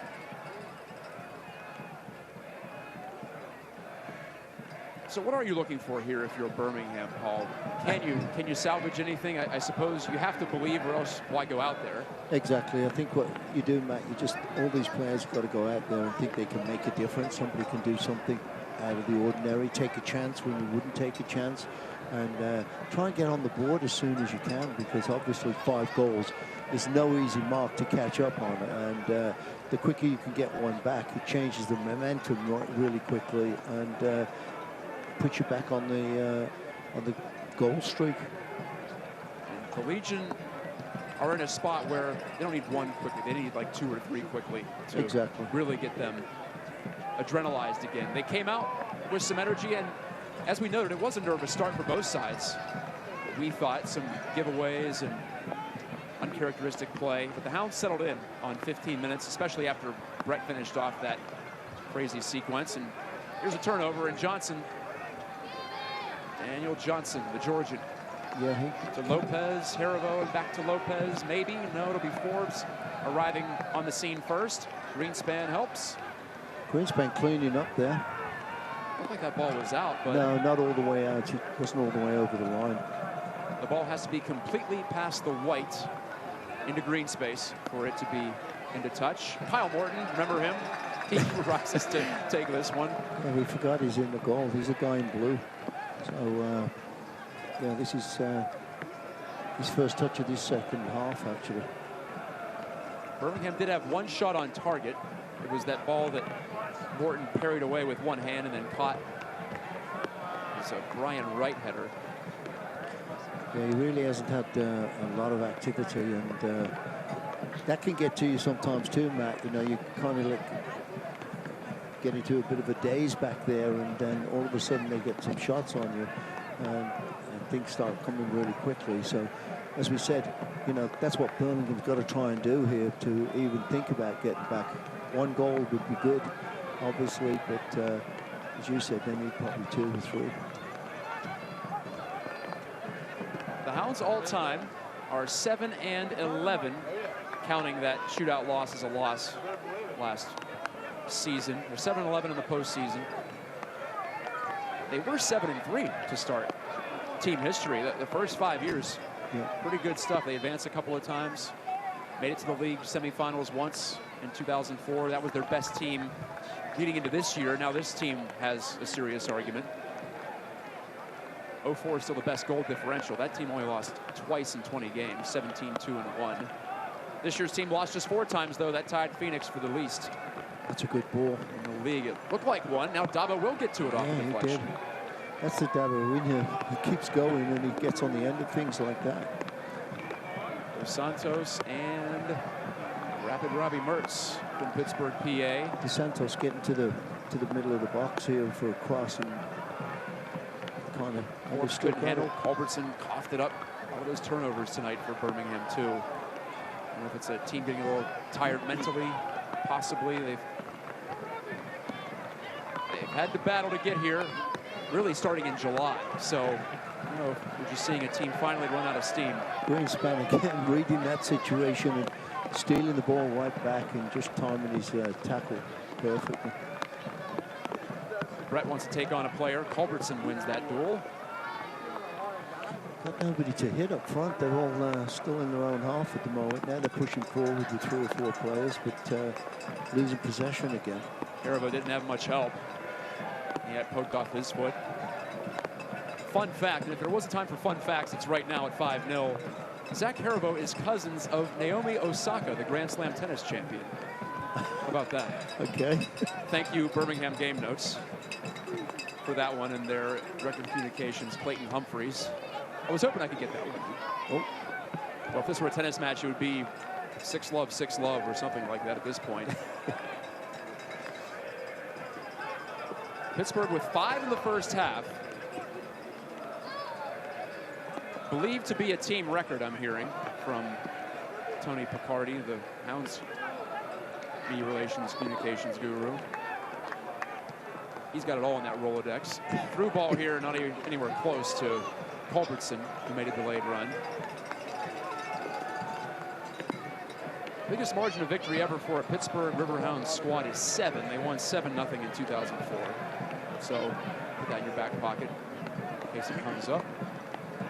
I don't know if that was mentioned by Bob Lilly at halftime, but well, I asked you the question about Birmingham. What do you do? Well, hold on that as Nico Brett will take this through ball near the corner. A few step overs. Brett's feeling it to the end line, and it's off the glove of Van Oekel. It's a corner kick. Yeah, Van Oekel was trying to sell it like he didn't touch it. Yeah, I think Dos Santos was looking for that one cut back, but Nico Brett with 3 goals probably thought, oh, I can shoot this and we'll still go in the back of the net the way it's gone for him tonight. But keep it getting to it and palming it out. 3 goals from open play for the Hounds, make it 4, counting the own goal, and then the 1 PK nailed by Brett. Mertz to take the corner. Hands in the air, drives it low, back across the 6. Dos Santos appeared to be the target man. Greenspan had a shot at it too. Johnson darting through traffic. Yeah, he's very... Looked like a pretty good ball there for Sidiou, but not to be. He's very, very good at getting out of trouble. I said that last time he played here. I think the team, Matt, remembered him and watched him down in Birmingham too. He can get through 2 or 3 players and get out of situations. Dos Santos falls, and he is livid. Second time he's felt like he's drawn a PK. Yeah. I think the first time he probably had more of a case.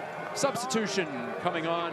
Femi Hollinger-Jansen will take a breather for tonight and for the rest of the offseason as Eric Avila checks in. For Birmingham, 31 years old. From California, 174 MLS appearances for Avila. And Femi Hollinger-Jansen takes the short route off the pitch. You're allowed to do that now. You can just leave at the closest sideline. You don't have to come all the way over to the 4th official. Yeah, he's got a long way to get back over here. And a soggy walk as the rain has not let up. It appears to be at its lightest tonight, though.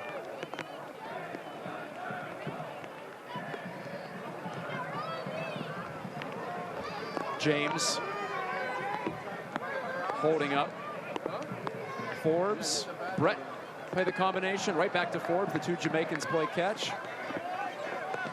Kenny Forbes swinging it. Haribo defending. And Daniel Johnson once more. Pittsburgh hasn't gotten more than 5 since the Miracle on the Mon. Paul, you and I remember that one very well, 2015. Pittsburgh trailed by multiple goals entering stoppage time against then Harrisburg City Islanders, which became Penn FC briefly. I'll always know them as the City Islanders. Yeah, So I much forget that Penn FC stuff. That was a crazy game. Yeah, it's as crazy as it gets. We're never going to be able to top that one, I don't think. Hounds trailed 3-0 at half in that one. Scored all 6 in the second half. So that's the last time they've had 5 or more in a half. We can confidently say that. I still remember the date. In fact, it was May 31st. I don't know why that stuck with me, but my Rain Man qualities are coming out. That's pretty good. It'll be the restart for the Hounds. Okay, can I borrow some of those? Yeah, take a few of these brain cells and use them for good. Sometimes the most obscure trivia sticks up there.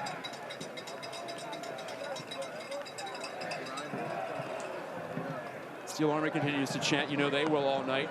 They're fueled by adrenaline and some other substances you imagine. Dos Santos running toward the corner flag. Now he draws the foul. Oh, he's good. I was surprised the referee gave him the foul because he's really not giving him much all night when he's gone down, but obviously felt that that was a serious enough challenge. The magic spray is out from referee Mark Alladin. The Hounds will have a free kick from the right flank of the penalty area.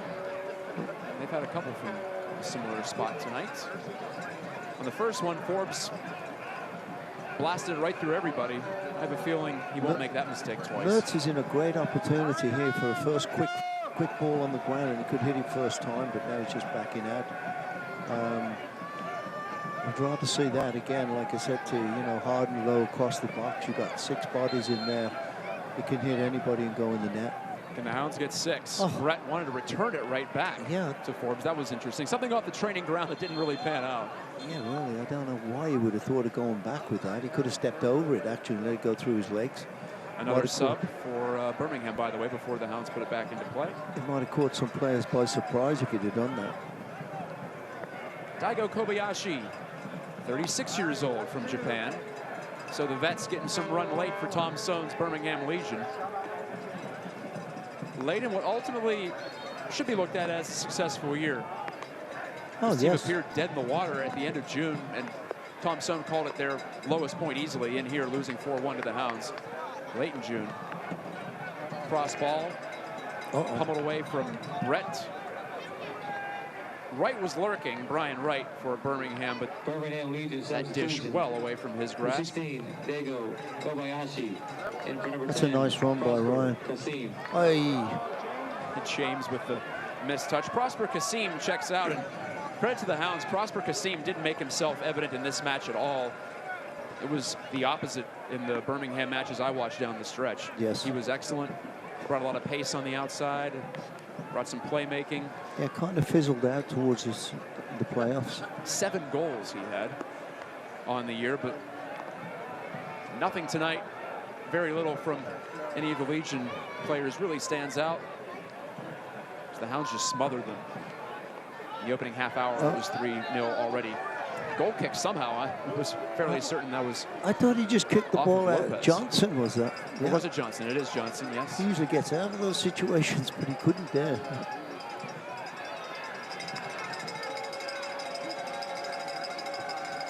No substitutions yet for the Riverhounds, nearing an hour. I think you're going to see some, probably in the next 5 minutes or so. I wasn't supposed to read this until the end if the Hounds won, but I'm going to go ahead and say it now. If you're watching at home or wherever and want to come down for the Eastern semifinal next Saturday, we've determined it'll already be next Saturday at 7. Go to Ticketmaster.com. Tickets will be on sale at 9 p.m. tonight, so right after the final whistle. That's 35 minutes from now, 9 Eastern time. Up 5 with 30 left. I feel okay saying that the Hounds are not done this year. Fisher pulls away, but handed it over to Davo. Gave it up quickly. Dos Santos looking to make a move in a phone booth, and that second little turn didn't work out. Davo had plenty of room to run into. Yeah. And you see that sometimes from him where he doesn't quite have that confidence to run at players with the ball. He has been a holding midfielder today, and in the last few matches he's been deployed. It has been further up, so Lilly sees something in him, and he does help win the ball in dangerous spots. Brett trying to take this one, and he will. He has sat down on his wallet. Penalty. And it is a penalty kick, a second penalty kick drawn by Brett. I was going to say there's no way that referee Mark Alden couldn't call that. He was thinking twice about it, and the linesman was waving his flag, and I think he had really no choice because it definitely was a grab at the back of his shirt and a red card. It's a red card for denying a clear scoring opportunity. And Zach Haribo will take an early shout. Dos Santos is talking to Bob Lilly and trying to get off the field. He wants to kind of get a sub, but I don't know whether Bob wants him to or not. He's like arguing with him and making him go back out there. So I don't know. We'll see what happens with that. Well, Nico Brett already has the hat trick. Robbie Mertz has the ball. Is he going to take this PK, the Hounds' second of the night? Still an argument rages on near the spot. Player's already gone, hasn't he, up into the tunnel? Yes, Haribo is in the Birmingham locker room.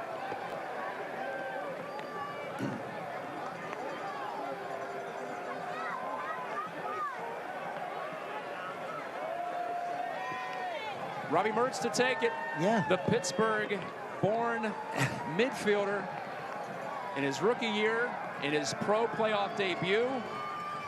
This will be storybook. Yeah, it is. I mean, what a great opportunity for him, and I wonder who decided that. Bingo!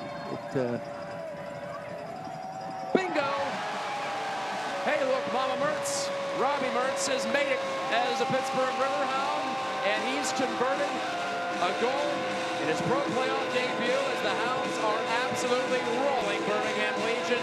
It's a 6th spot for the Hounds for the first time in 4 seasons. And the booth's shaking. So definitely the people are bouncing here in the stands, and well taken penalty too, Matt. 24-year-old guy, young, first game playoff, and sticks that one away, no problem. Hard and low on this surface, and just shoots right past the keeper. We're going to see a replay of it right now. Had to be super quick to get even a touch on that ball, but it just drilled it right underneath the keeper, and a nice goal and a great experience for him. Mertz cashes in his first PK of this season, by the way. And the Hounds have now taken 10. They've made 7 on the year. 2 for 2 tonight. Most important fact in that area, at least. And Mertz gets his 7th goal. 6 in the regular year, 1 more here. Johnson come out. Daniel Johnson off, and 23 in. Benjamin Kucera, 25-year-old defender, checks on. I think you're going to see Kevin Kerr come in for, I think probably for Dos Santos. Kevin Kerr's got to see the pitch in the Hounds' first playoff win at Highmark Stadium, you would imagine, and he will. He's getting instructions from Bob Lilly.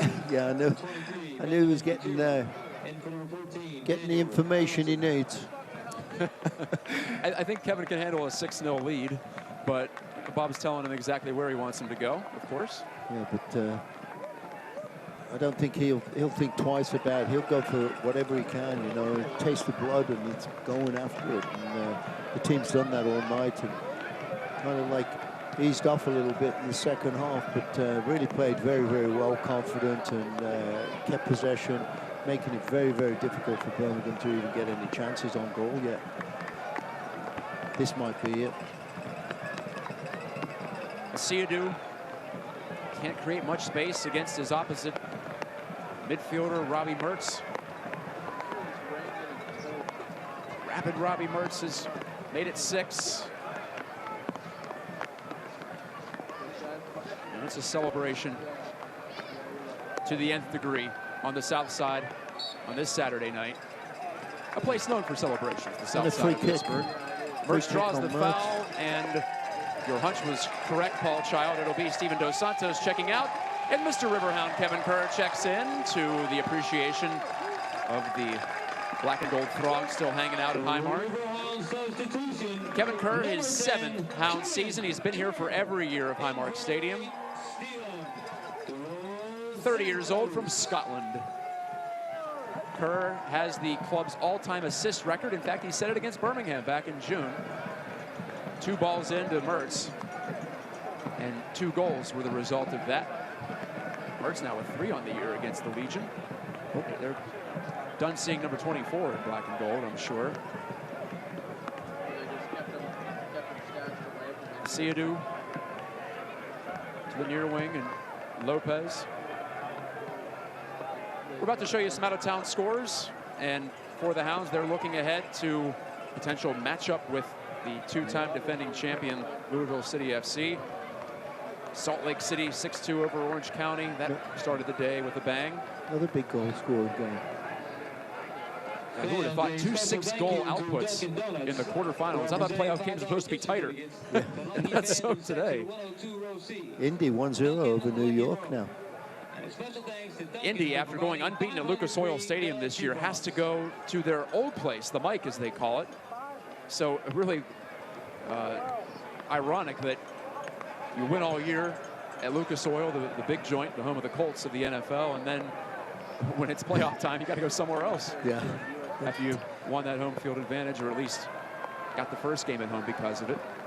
Lopez crossing in, bopped away by Toby Adewale. We'll see what Kevin Kerr might be able to create here. He does not have a postseason goal as a Hound. He's done a lot of things, but in the 3 Pittsburgh losses, eliminations with Kevin Kerr on the roster, he has not gotten on the score sheet. Birmingham keeping possession right now. I mean, obviously, they need to get goals, but they're keeping the ball away from the Hounds and making them chase at the moment. But obviously, when you're 6-0 down, it doesn't really help. Wright wants to go back through to J.J. Williams. Williams hasn't done much here tonight, and the Hounds haven't given him a chance to do much on the counters. He was giving NC defenders fits on Wednesday, including on the winner in stoppage time. And I think you got to look at the whole team here, Matt, too. I mean, the Hounds have everybody playing very, very well, working hard for each other. When people lose possession, they chase back for each other. And that's what it's all about, having a good chemistry. And I think Bob's really done well in that respect, bringing this team together towards the end here. And it's a perfect time to get them all on the right page. I think Bob Lilly gets a bad rap in this league as being Mr. 1-0. But this year, all he's talked about when I've spoken to him, and it must have been about 20 times so far, we want to push the pace. We want to push the attack. He wanted to add more. He felt like last year's team was missing some dynamism at the attacking end. And tonight's a pretty good illustration. This is not the same old Riverhounds of last year, try to beat you 1-0 a lot of nights. And it's not the same old Bob Lilly either. He adjusts and adapts in his 19th pro season. Yeah, and I think, you know, what's gone really good here is, I mean, you don't just have one guy scoring all the goals. You've got 2, 3 different players up front. You've got defenders that come up now and again. Forbes, Dover, hit some and score some goals and can make things happen. And I think that's what's fantastic with this team right now. And I got to give the assistant coaches some glory too. I mean, they've done a really good job. I don't think people realise that the assistant coaches do behind the scenes as much as just Bob Lillard, making the players want to play, and as they're coming off, cheering them up a little bit because they're frustrated or they're upset because they're being pulled off the field. But a big part of it too. Yeah, let's give a shout to Dan Visser in his 3rd year with the Hounds, an assistant coach. And a new addition, Gavin McInerney, coached under Bob Lilly in Rochester. And he's back. Hunter Gilstrap coaching the goalkeepers. Slid through. Intercepted by Avila. The substitute, Van Okel, under pressure from Brett. Nico Brett's got a hat trick. Hounds are running roughshod over Birmingham. Tonight, I'm Matt Geico with Paul Child. Fans, the USL is proud to unveil its elite youth platform this season, the USL Academy, innovative new platform. It will allow clubs at all levels across the USL to develop their local talent and compete at the highest level across the U.S., including in the National USL Academy Cup. For more information, visit uslsoccer.com/academy. Speaking of academy, Robbie Mertz spent a short time with the Riverhounds Development Academy, also Century United, local club program. Then on to University of Michigan. He has a goal tonight. Remember, his shot off the post started that whole sequence that led to Nico Brett's goal early on. Here's a chance. Forbes, can they make it 7? Brett! Oh my goodness. Nico Brett has made it 7 for the Hounds. He's got 4, and he stands up next to a mountain himself tonight. I tell you what, that came out of nowhere, didn't it? It was just like, okay, take a touch, and he got so much power behind that ball. The goalkeeper never knew the ball had been hit the back of the net and came back out. And how about that? The train goes right by the field on the backside toward the Monongahela River, just as the Steel Army is playing their train horn. We're sounding that. It's all coming together for the Pittsburgh Riverhounds and their fan base tonight. That was absolutely clinical from Brett, by the way. From a standstill, I mean, yeah, he just whips that leg around and puts it in the side netting. He got a tremendous amount of power on that ball from no approach to it or taking a real big swing, but really stuck it away very, very well. I thought for a moment he might give it wide, but good strikers are selfish, right? at times, you have to be. I think you got to know when you can and when you can't, and he seemed to know there the way it's gone for him tonight. Everything he's put on goal's gone in. Well, we're going to put the historians to work here. When's the last time the Riverhound had a 4-goal game? I'll tell you, I can't recall off the top of my head if it's ever happened. That's a great question. I don't think it has. This is the 20th anniversary season of the Hounds, and there's that 7-goal margin. Matches the team's biggest of all time. It's been 15 years since that was achieved.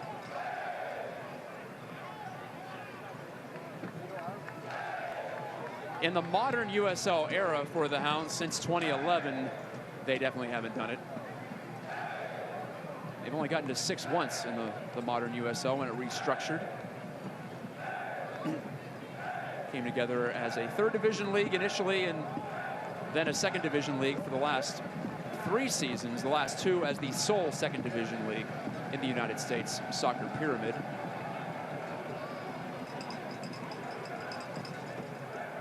Seven for the Hounds tonight. We say it again. I'm speechless. I don't have much left in the tank myself, I'll say that much. Well, this is a town that's used to its football team getting a 7 spot occasionally. So, different kind of football. Same town, same black and gold. Lopez, the in cut. Birmingham has coughed up 2 more here in the second half. Kobayashi, no foul. James, physical challenge, but legal. I'd like to see the Hounds not get sloppy here and get Birmingham a chance to shoot on goal, because Morton's had such a great record, and going to get another one tonight to you know, clean shutout would be great for him. Even though he hasn't had much to do, it's great for his head, and goalkeepers like that. And the players have got to work hard to make that happen. Don't get sloppy, like I say, and give a silly one goal, which means nothing anyway in the game, but does to the goalkeeper. You know it does, and it means something to his defenders too. I know they were very proud of setting the team record with 17 clean sheets this year, and they haven't allowed a goal since Atlanta scored one late here to tie it 1-1 on Fan Appreciation Night. Remember, they also had that 7-match shutout streak that immediately preceded the Atlanta match, or pardon me, the Loudoun match, which was earlier that same weekend, the first week of October. So yeah, there haven't been a lot of goals going in on the Hounds. That's 2 in the past couple of months that have been scored, just to ballpark it. Kerr has some room to run. Oh, that was a good pass. I didn't see the player over there in the dark shadow from up here, and I thought he was passing the ball out of bounds, but the player was there. And, it was Dover, as it turns out, and it's a corner kick. And I feel good for this guy about to check in. Uchenna Uzo hasn't played a lot this year, fought through some injuries, hasn't even been in the 18 most game nights, but he'll take the place of Ryan James, who was completely dynamic this evening. And there's an off-season signing that's panned out. James from Nashville SC. Yeah, he was done a great job all season long. Low corner, flick attempt from Forbes that was ambitious. This rain has been continuously coming down this whole game, and here's another rocking shot. Forbes for an 8th, and it was stopped by Van Oekel. Yeah, I thought that's what he was going to do. Hit it hard and low again. He didn't really catch the turf that time. It was just a driven ball about 2 feet off the ground, and the keeper got his hand on it, and real strong arm, and stopped him.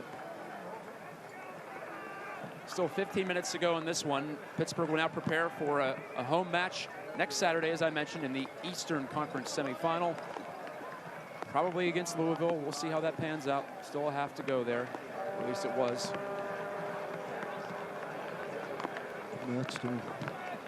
Mertz stripped, and it's still in on the touchline.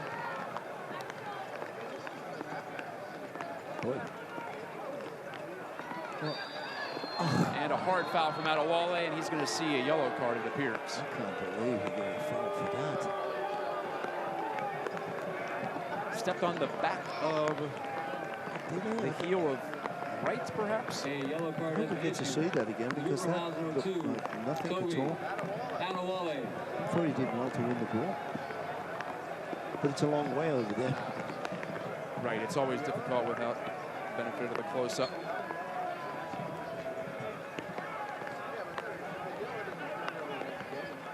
Tom Sohn looking on, you saw him there.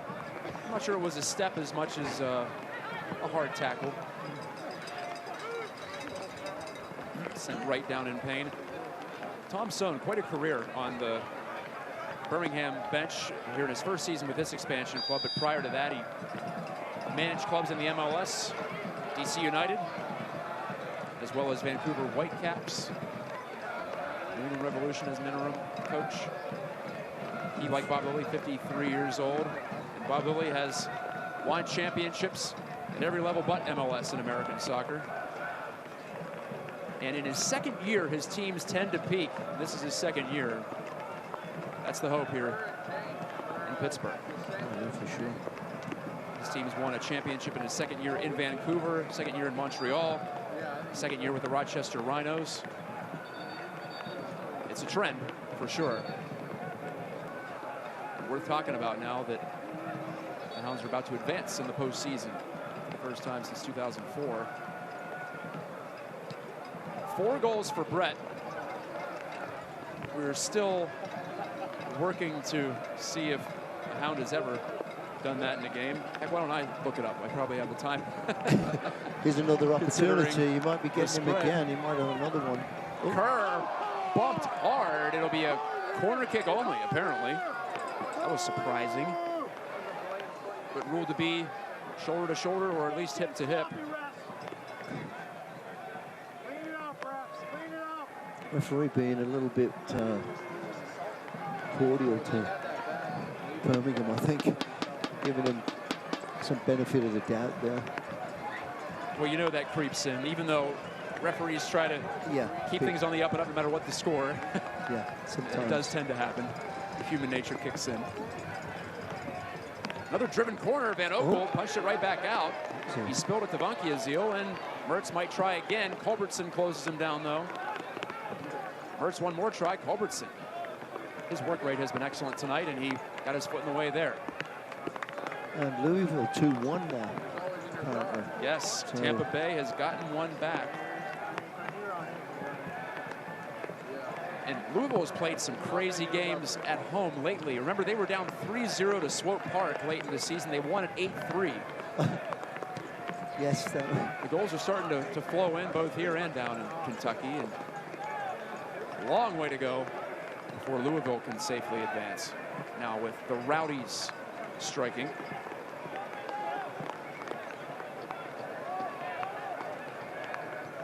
Oh, that was it. Middle of the pitch, it's Forbes after Dabo pried it loose.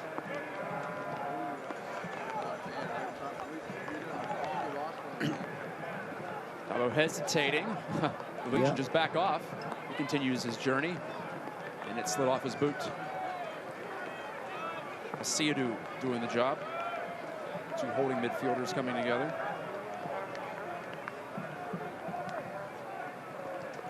Again, go to Ticketmaster.com in about 15 minutes. And those Eastern Conference semifinal tickets will be all yours. It'll be 7 o'clock. It'll be next Saturday, November the 2nd. The first November game in Hounds history. We can safely say that as we do dig into the media guide and the history books tonight. I think it's going to be warm and sunny. 85 degrees. It's supposed to be We can hope at least for something a little better than this. Oh, goodness, Siadu almost handed an eighth over to the Hounds. Yeah, he just wanted to get an assist in this game. Culbertson plays it through Greenspan, saving deflection, pass right and out into touch. And I'm glad Greenspan knew that player was coming in there behind him, because I thought he was going to let it go for a minute, and then he just got a touch on it and cleared it out. Kobayashi.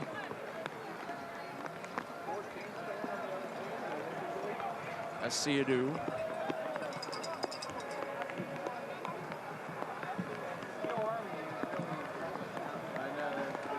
This is Pittsburgh's 6th time scoring 4 or more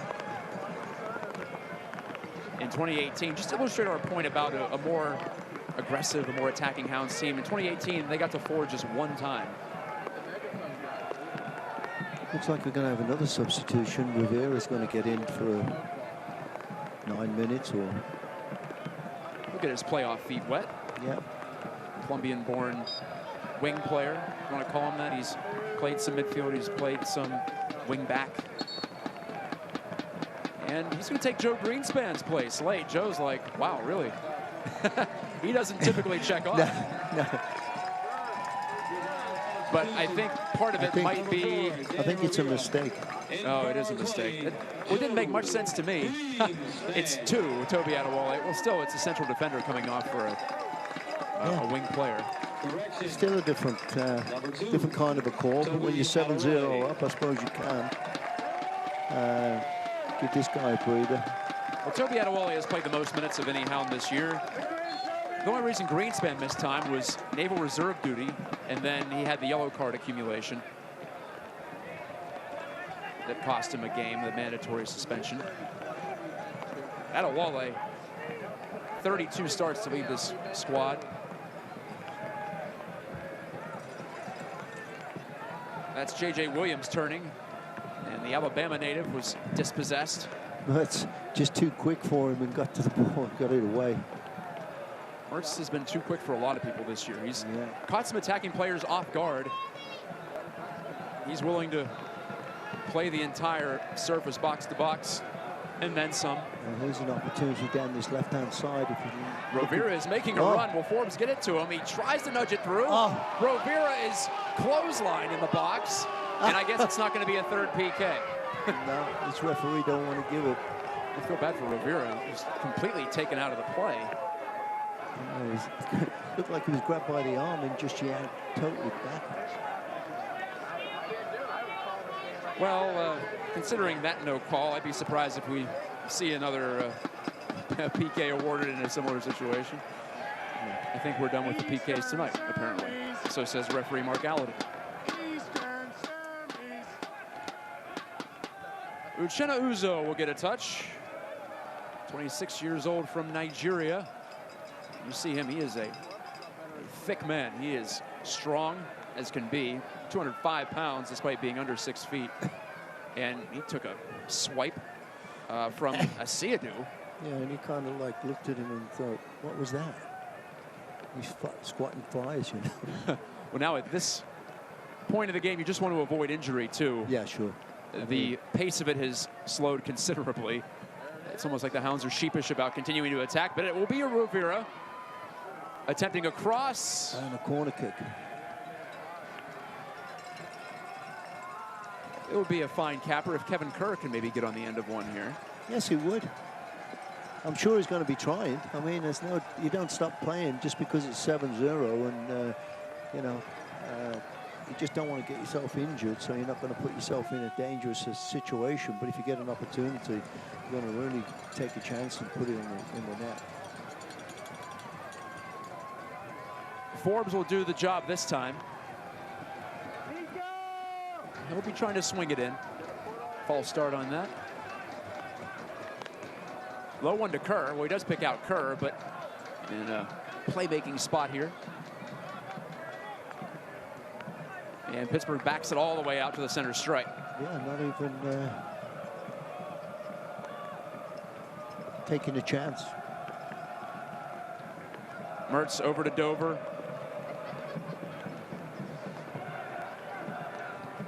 Remember, the USL Championship Final will be on Sunday, November 17th, 7:30 p.m. Eastern Time. It'll be on ESPN2. Biggest match of 2019. We'll see who is the champion of USL Championship. And it's getting closer. That's only 3 weeks away now. Yeah, it comes quick. And playoff action came quickly at Birmingham tonight. Greenspan tried to step ahead, and he was tripped up. 5 goals in the first tonight for the Hounds,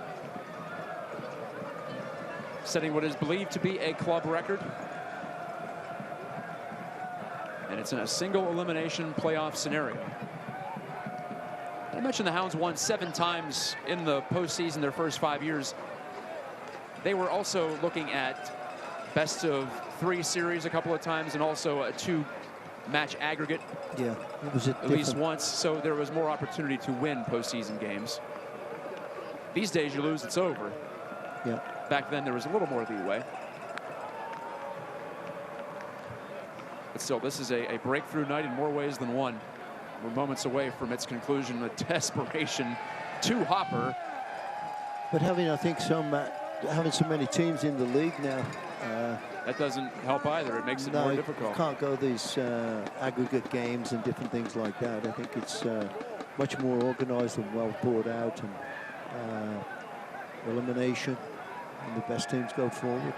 We've seen MLS now has gone to the single elimination. They were doing the 2-leg aggregate, which I didn't mind. I feel like the better team typically comes out of that, but it's hard to argue with some of the crazy games we've seen in the MLS this week. 5-3, the LA Derby. LAFC finally beat Galaxy for a couple of 4-3 matches too. When you bring that desperation in for both sides, it tends to lead to some entertaining play. It's not a lot of sitting back. There was no sitting back for the Hounds tonight, as if to prove my point. 3 teams winning by at least 3 goals in the first round of the USL Championship playoffs. Greenspan somehow drew that whistle. I thought he was going to be the one called for going over the top on Eric Avila. Yeah, have a look. I thought it did too. They're at the half in Nashville, too. I want to make sure to mention that. The 2-seeded Nashville Soccer Club up 2-1 against Charleston. So the Battery continue to put up a good fight. It took them until the last weekend of the season to clinch a spot. We saw from Mike Anhauser's team, they're tough to break down. Oh, yeah. It was just a 1-0 win for Pittsburgh in September. Right here, Dabo has it slip off his boot. Kobayashi to Williams, former University of Kentucky scoring star. But again, help defending from Jordan Dover to turn it right back over.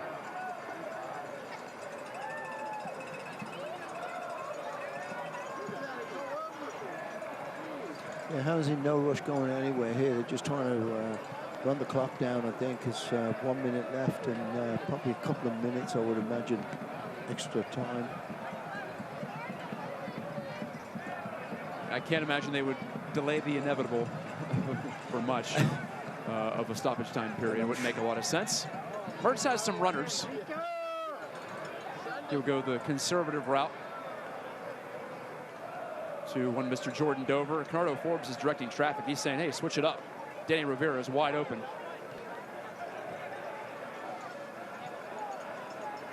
Thomas Funky Azil. This whole Hounds back line has had a pretty quiet night, and that's the way they like it. And Morton especially. Morton, right. Probably forgot what the ball felt like at a certain point in that first half. Has he touched the ball maybe 4 times this second half, I think. I might be exaggerating. That's the challenge of being a keeper, right? It's how do you keep sharpness, not just in the middle of a game, but also week to week if you're not seeing a lot. Yeah, sure. No stoppage time. How about 7 on a night that felt like heaven for Hounds fans and players and coaches and personnel? What an evening. Hounds win their first playoff victory since 2004 and their first in the Highmark Stadium era. 7-zip on the south side. Bob Willie shakes hands with his counterpart Tom Soane. The Birmingham Legion are going home. The Hounds are moving on. For the first time in modern USL history, they have advanced, and they reward the loyal support of so many of these fans here in the house tonight, Paul, and also wherever you may be watching this or following along. I just feel good for everyone who's been tracking this team for whether it be 1 year or 20 years.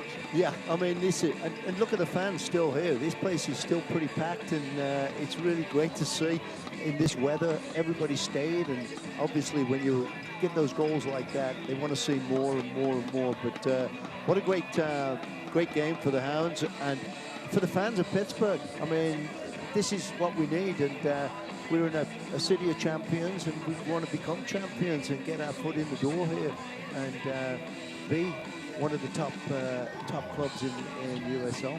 That's the goal, not just for 1 year, not just for 2 years, but to build a sustainable franchise on the pitch and off the pitch, really. And this helps in both of those categories to get past that hump, get over that obstacle that has been in the Hounds' way for so long. It's a feel-good night. I don't know how else to say it. Nico Brett scores 4. We also saw Jordan Dover and Pittsburgh's own Robbie Mertz get on the board, too. We'll come back to wrap it up. Stay with us on ESPN Plus and Pittsburgh's CW.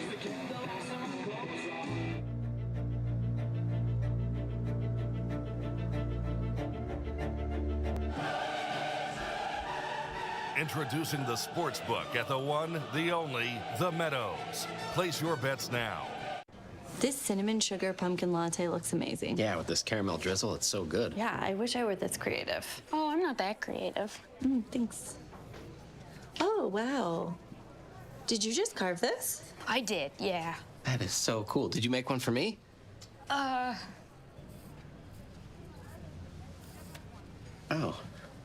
It got busy. Treat yourself to a new cinnamon sugar pumpkin signature latte. It's all things pumpkin at Dunkin'. America runs on Dunkin'. What do you call it when Western Pennsylvania's largest automotive retailer begins selling the region's most popular brand? Chevroletionary, which also describes our grand opening offers. Introducing the all-new #1 Cochran Chevrolet, where you'll find a special 2-year lease on a sporty Trax from just $99 a month. The unequaled Equinox as low as $139 a month, plus $1,000 extra for trades at the all-new #1 Cochran Chevrolet.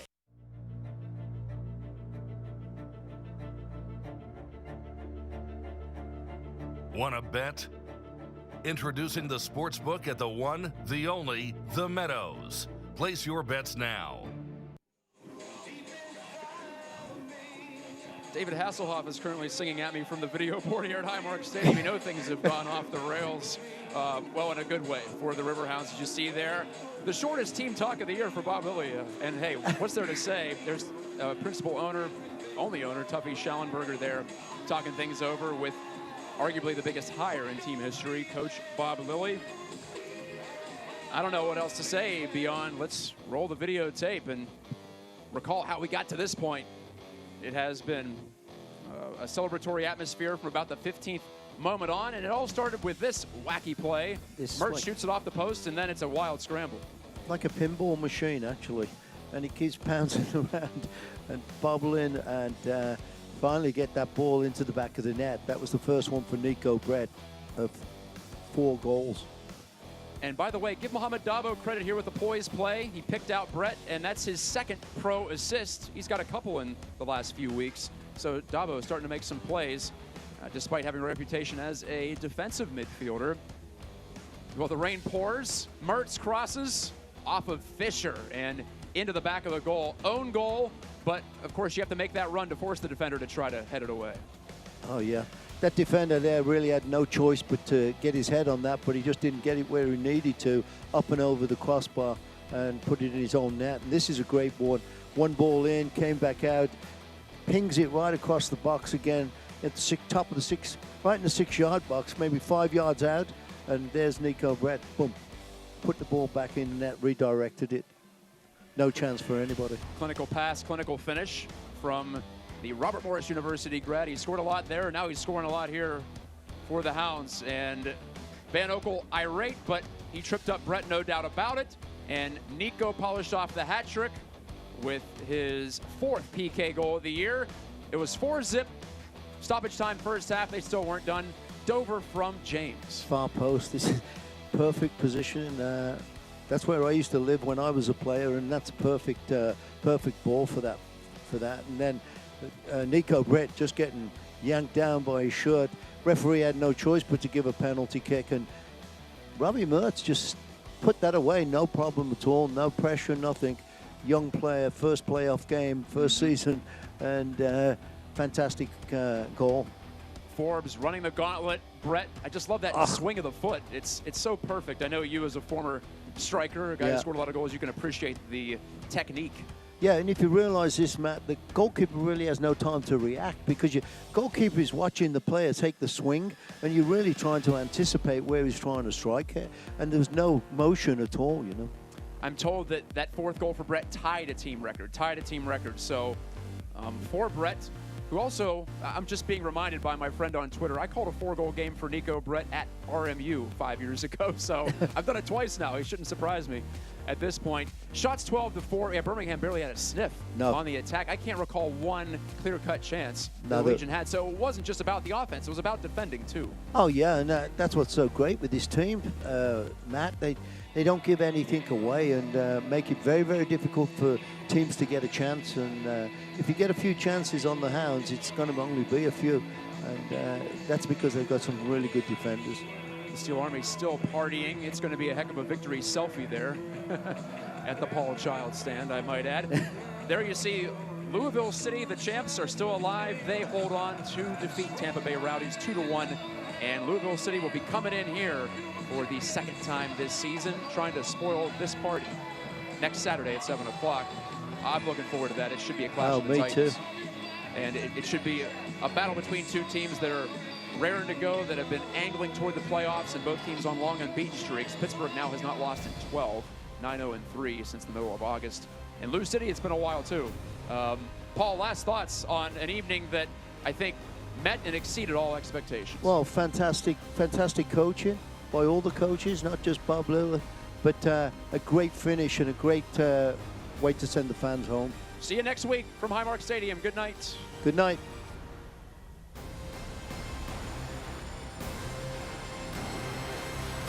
This copyrighted telecast of the United Soccer League Championship cannot be retransmitted, rebroadcast, or reproduced without the expressed written consent of the United Soccer League Championship.